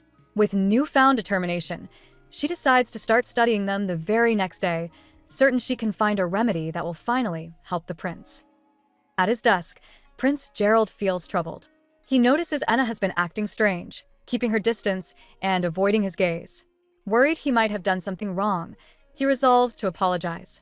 When the Moses priest arrives with documents, Gerald seizes the chance to ask about her. The priest explains that Enna has been frequenting the castle archives with Kane to study herbs. Confused by this new interest, Gerald learns that Enna is, as always, working tirelessly for his sake. This news leaves the prince deeply thoughtful. The Moses priest tells Prince Gerald that Enna wants to heal him, even if it's just a little. Touched by this, Gerald acknowledges her admirable diligence. He realizes she's doing all this for his sake and finds himself wanting to see her smile again. Meanwhile, in the library, Enna struggles under the weight of a huge stack of books. Just as she loses her grip, a hand steadies the pile from behind. It's Prince Gerald, who has suddenly appeared, asking if she is all right. Startled, Enna looks up and calls out his name, completely flustered. She quietly thanks him, but the prince remains very close, causing her to blush. Feeling awkward, she apologizes for him seeing her in such an embarrassing state. Instead of replying, Gerald ignores her apology. He gently pulls her back against him, wrapping his arms around her in a sudden embrace. Stunned by the unexpected closeness and the firm hold, Enna can only whisper his name in disbelief. As Prince Gerald holds her, his mind races. He scolds himself, realizing his actions mirror those of the women who used to force their feelings on him. He knows it's wrong, but his body moved on its own before he could think. Despite his internal conflict, a deeper desire emerges. He wishes he could ask her to stay with him, to keep her in his arms like this. Meanwhile, a completely bewildered Enna remains frozen in his embrace, unable to process the sudden intimacy from the cold prince. Just as quickly as he held her, Prince Gerald let go, a faint blush on his face as he apologized. A flustered Enna asked what brought him to the library. He explained that he heard she was studying herbs for his sake and came to check on her. The prince then bowed his head, confessing he'd gotten so happy that he acted rashly and was sorry for his behavior. Touched, Enna assured him it wasn't unpleasant at all. With a bright smile, she promised to keep working hard to heal him. Prince Gerald leaves Enna with a faint, knowing smile. Watching him go, she blushes, but is filled with a new sense of purpose. She tells herself to get it together. The prince is counting on her now. Later, Kane peeks into the library to check on her, asking how things are going. He's completely stunned by what he finds. Enna is studying with such ferocious concentration that it looks like a fiery aura is blazing around her. Kane can only stare, awed by her incredible determination. Kane slips away, blushing at the intensity of Enna's passion. Alone again, Enna pores over ancient texts until one entry stops her cold. She reads about a legendary saintess's herb, a mystical plant capable of instantly curing any sickness. According to the book, this miracle herb was planted long ago in the lands near Zane's village. Realizing this could be her answer, Enna knows she must consult someone who understands the old ways. Her next stop is to find Moses' priest at the temple. Enna finds Moses' priest and presents the ancient text, asking about the saintess's herb in the northern region. The priest confirms the legend, but reveals a serious problem. The empire's relationship with the northern tribes is terrible. Outsiders are strictly forbidden from their lands, making any search impossible. This doesn't discourage Enna. She realizes her summoning as the saintess is a sign the herb isn't just a myth. A new hope fills her. With that herb, Prince Gerald could remain healthy long after she returns to her own world. Moved by her genuine desire to secure the prince's future, Moses' priest agrees to help. Overjoyed, Enna thanks him warmly. They quickly form a plan. Moses suggests Zane might know something, so Enna decides to send a letter to his brother, Hughes. Meanwhile, the priest will search the temple's records for clues. As she leaves, Moses reflects on her selflessness, seeing how much she and Gerald care for each other and wondering why their paths seem destined to diverge, silently resolving to find a way to help them stay together. As Enna recalls a quiet moment with Gerald, her letter finally reaches the northern lands. Hughes delivers it to his brother, Lord Zane, the tribe's chief. Zane smirks, immediately assuming Enna must be eager to see him again. However, Hughes sighs and clarifies the letter's true purpose. Enna's asking if he knows anything about the saintess's herb. Un laisse playful attitude vanish. He reveals that he once searched for that very herb after getting hurt. He found the herbalist who grows it, but she refused to give him any, insisting it was reserved only for the true saintess. Zane's serious expression returns as he processes the news. He realizes that Enna seeking the herb means she's fully committed to healing Gerald and returning to her world. Hughes, however, points out that the stubborn herbalist might actually listen if Enna goes in person. Seeing the logic, Zane agrees to help. He tells Hughes to let her know they'll guide her when she arrives. He then remembers Enna once saying this world let her do things she never could before, and he suspects that deep down, she has grown to like it here. Zane concludes there's only one reason Enna would still try to go home. Prince Gerald must be too pathetic. Deciding to provoke his rival, he calls Hughes over and instructs him to write a letter. He dictates a series of bold claims, declaring Enna is happier with him, wants to stay, and that he will take her as his wife. He then taunts Gerald to sit in his castle and regret his loss. A shocked Hughes begs his brother not to be so childish and ruin their newfound peace. Despite his brother's complaints, Zane insists on the plan, revealing that Prince Gerald's indecisive attitude truly irritates him. Resigned, Hughes agrees to write the letter, quietly admitting to himself that he understands his brother's frustration. As the quill scratches against the paper, Zane's thoughts reveal a deeper motive. He believes that if Gerald understands Enna's feelings but still refuses to act, then he doesn't deserve her. In that case, Zane firmly resolves to step in and take Enna for himself. A letter from the northern tribe arrives for Enna. As she reads it, she learns about the Saintess's herb. Zane explains that while they don't know much, an apothecary to the north protects it. He promises that if the apothecary acknowledges Enna, he and Hughes will guide her there after the treaty is signed. Enna is thrilled, relieved that the herb is real and her path home is possible. However, the thought of what happens after she returns to her world leaves her with a flicker of bittersweet uncertainty.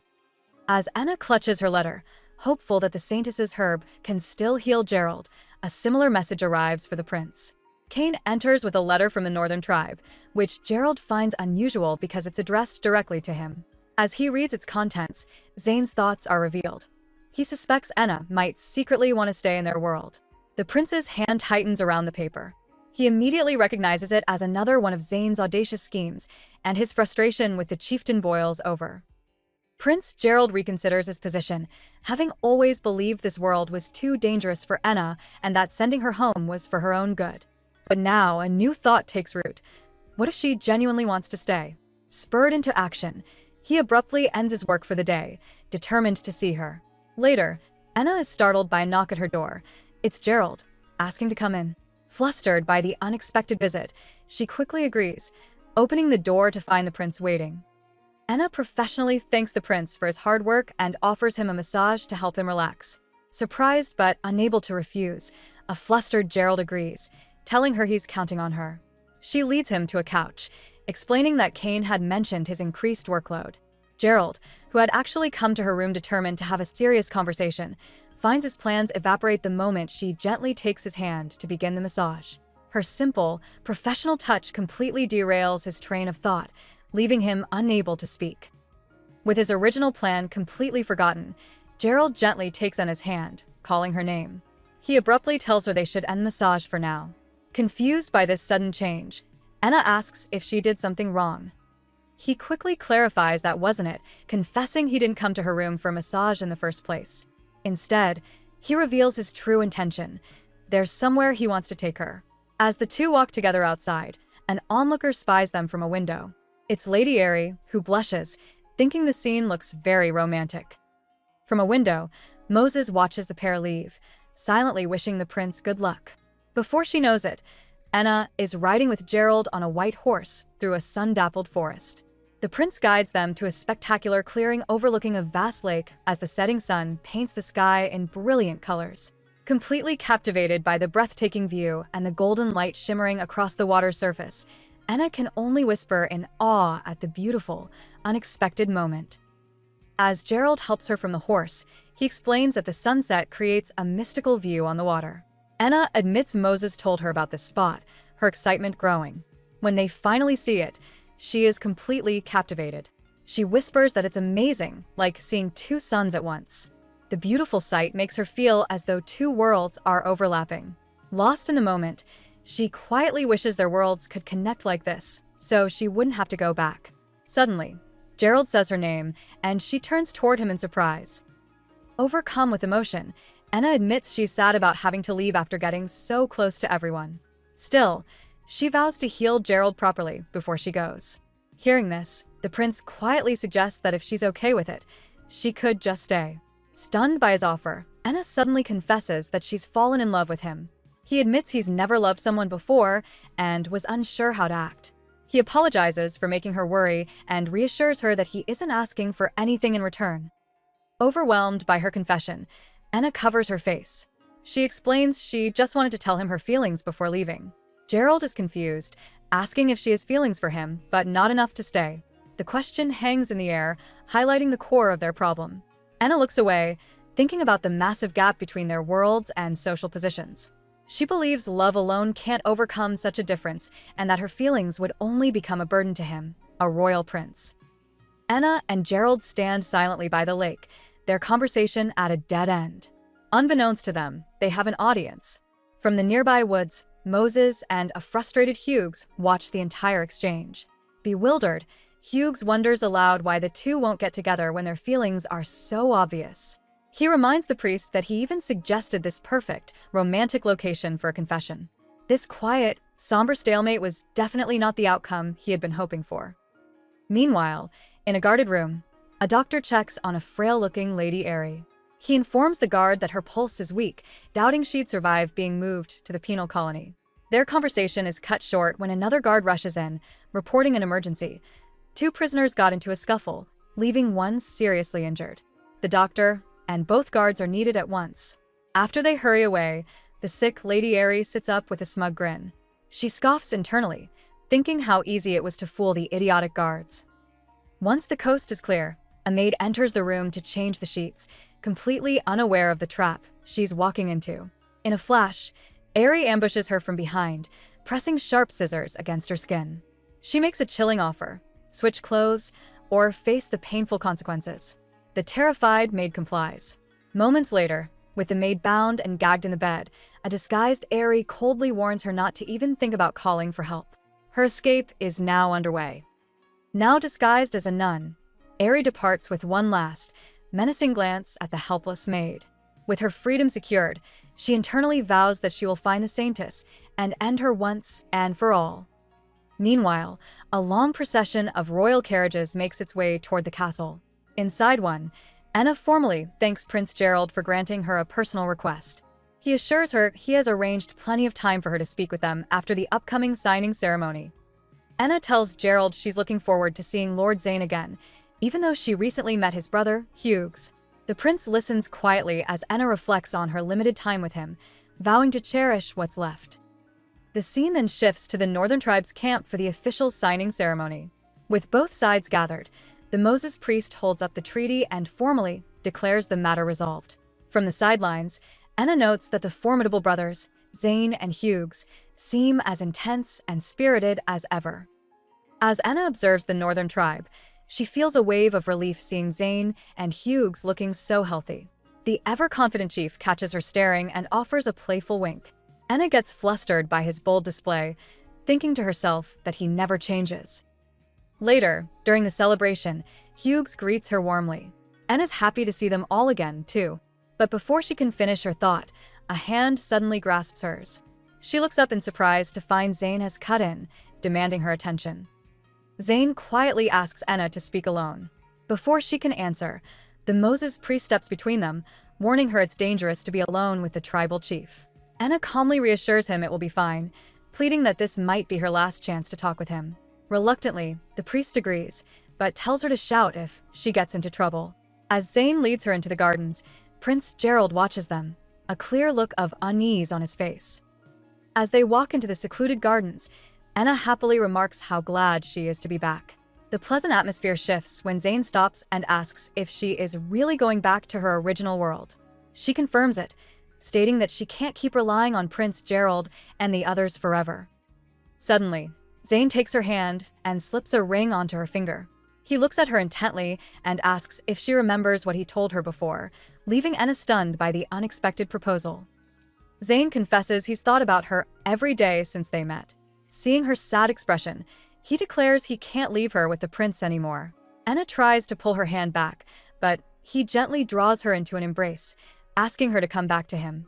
He promises to make her happy, questioning if she'll have regrets if she leaves like this. Flustered and unable to answer, Enna is caught off guard.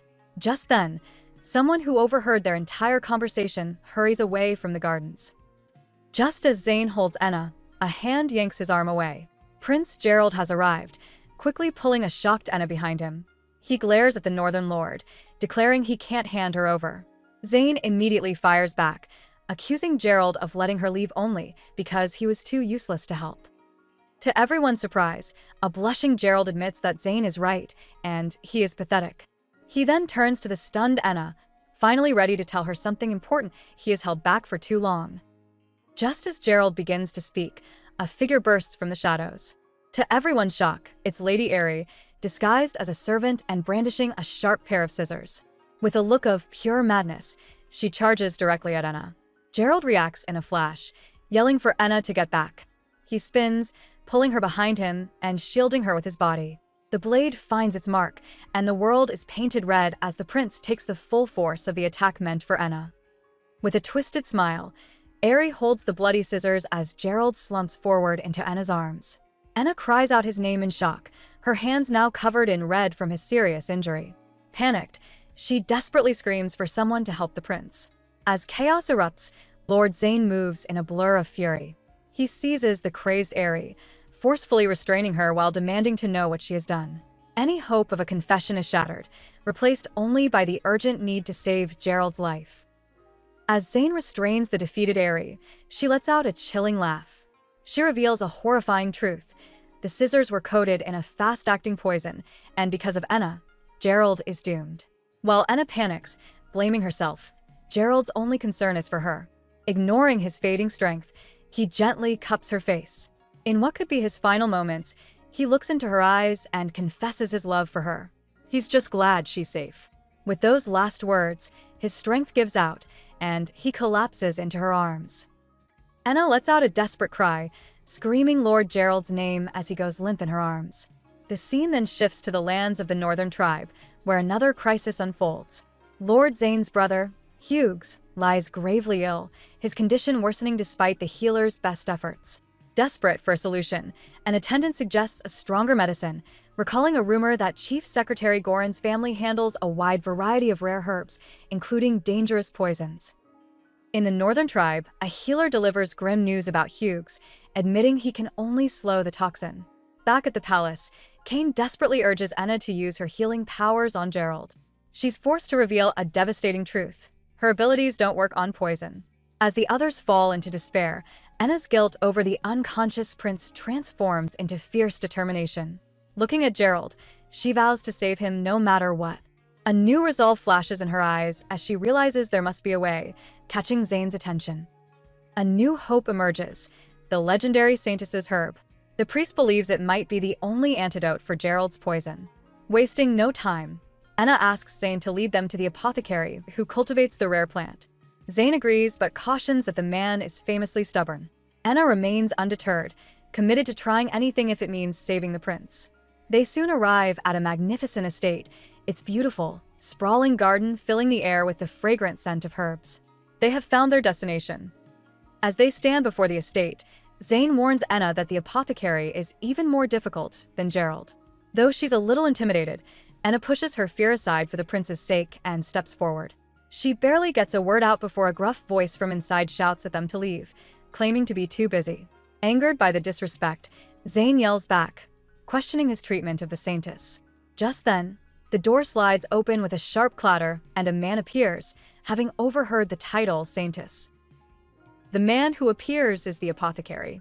His expression shifts from annoyance to disbelief as he adjusts his glasses. He muses that it's been hundreds of years since a Saintess was last recorded, and now one stands before him. Suddenly, he leans close to a flustered Enna, studying her intently.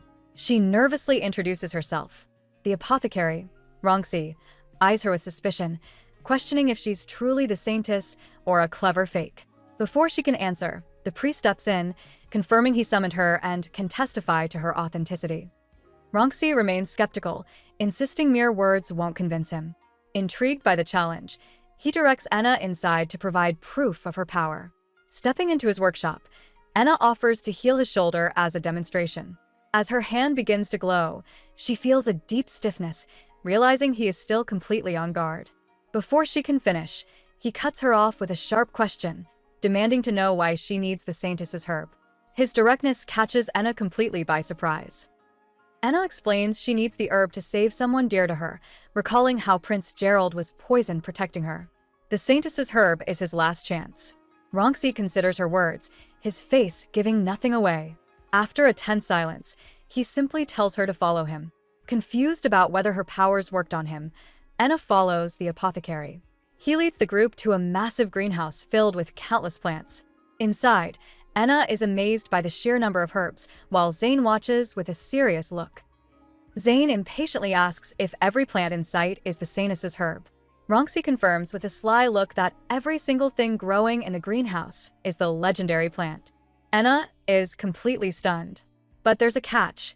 Each herb has a different effect. With this revelation, Ronxi issues a challenge directly to Enna. She must choose the correct one. He adds that a true Saintess would have no trouble with the task. The immense pressure of this impossible test immediately overwhelms Enna. The eccentric apothecary, Ronxi, presents Enna and her allies with an overwhelming sight, a massive greenhouse filled with countless plants. He reveals that everything growing inside is technically a Saintess's herb. However, there's a catch. Each variety has a different effect, and he challenges Enna to identify the one specific herb that can cure Prince Gerald. A true Saintess, he claims, should be able to tell the difference. The pressure is immense. With an image of the suffering prince fresh in her mind, Enna knows she can't afford to fail. She accepts the challenge and steps into the greenhouse to begin her search. As she observes the plants, a wave of confusion washes over her. These aren't mythical herbs, they're mugwort, shiso, and Japanese pepper, common plants from her world. Realizing the connection, she asks Ronxi if the previous Saintess might have come from a place called Japan. The apothecary is intrigued, admitting that a word like neon was never mentioned in the kingdom's records. Ronxi confirms Enna's suspicion. According to his family's records, the previous Saintess came from a place called Edo.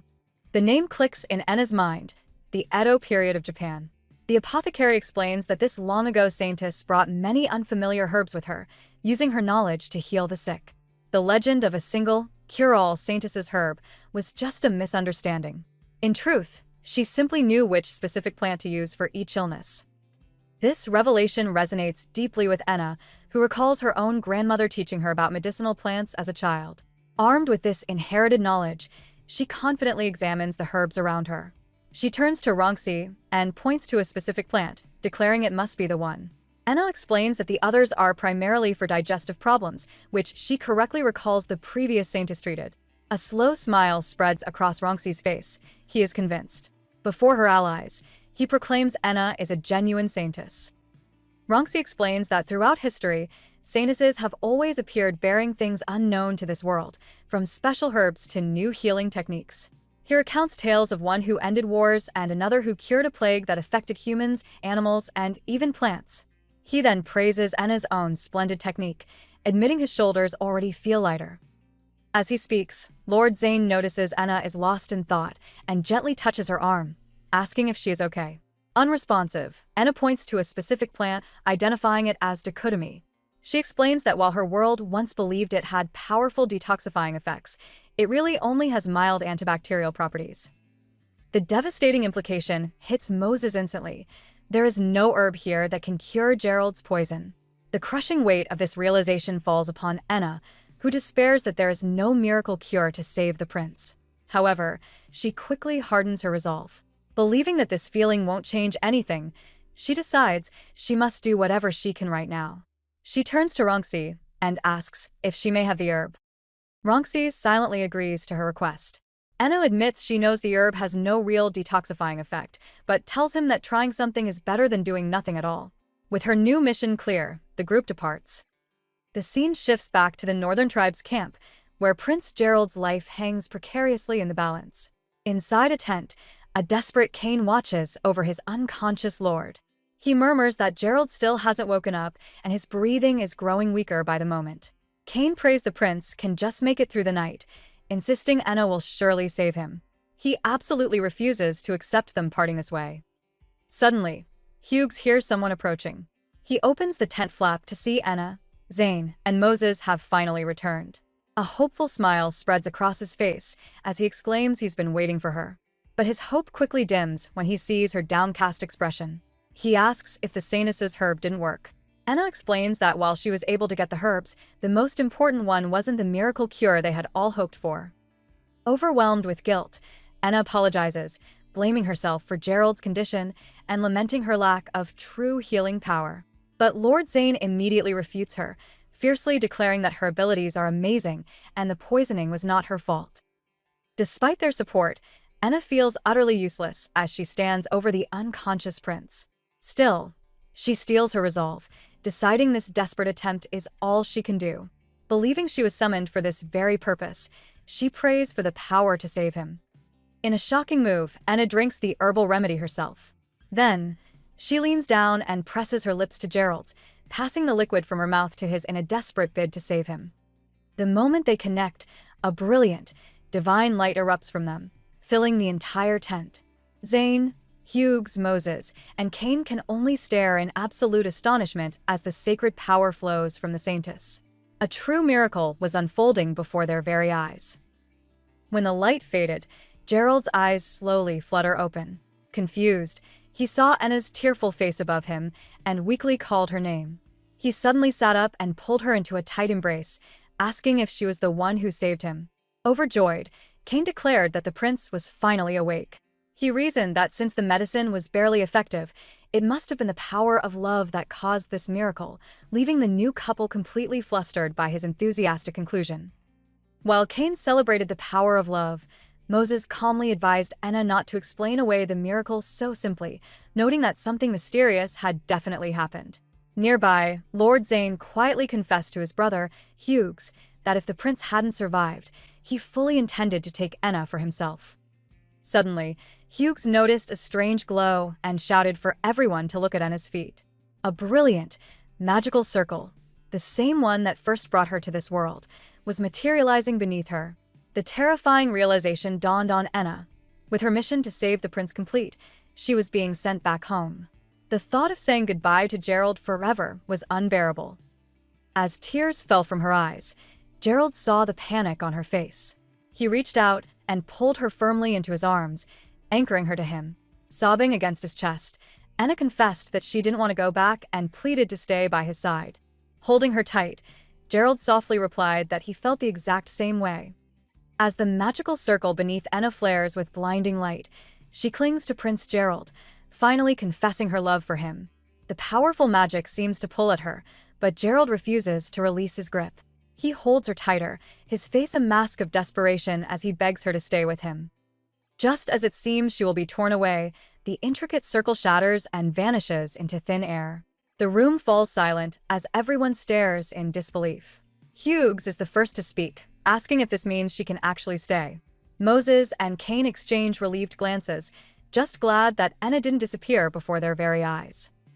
Pulling back just enough to look at her, Gerald cups her face gently. He makes a solemn promise that he will never let her go and that they will find a way to be together forever. Overwhelmed by his declaration, Enna can only whisper his name as he pulls her into a firm, reassuring embrace, a silent vow passing between them. While Enna and Gerald share their moment, Lord Zayn watches from a distance. His brother, Hughes, approaches and playfully tells him that while he's glad Enna is staying, pushy men are not popular. Later, Enna is still trying to process the fact she gets to stay.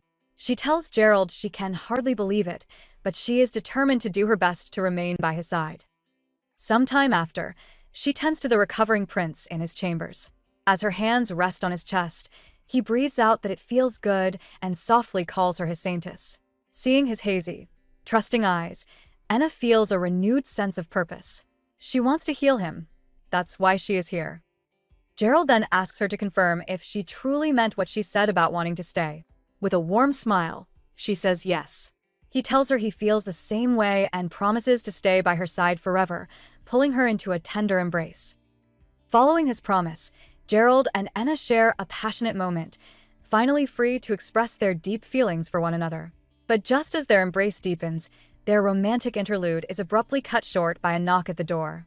It's Prince Luca, who loudly complains that it's not fair for Gerald to keep Enna all to himself. Holding Enna close, Gerald calmly makes a shocking declaration. Enna will be his bride, so he can't just give her up. Unfazed, Luca argues back that his brother isn't the only person who needs her healing. He reminds Gerald that everyone has been waiting for her. With a dramatic flourish, Luca swings the door open. He reveals a massive crowd of their allies, Kane, Moses, Commander Ahim, and more, all lined up expectantly. Faced with an audience, Gerald and Enna look at each other and burst into laughter, their future together already in high demand.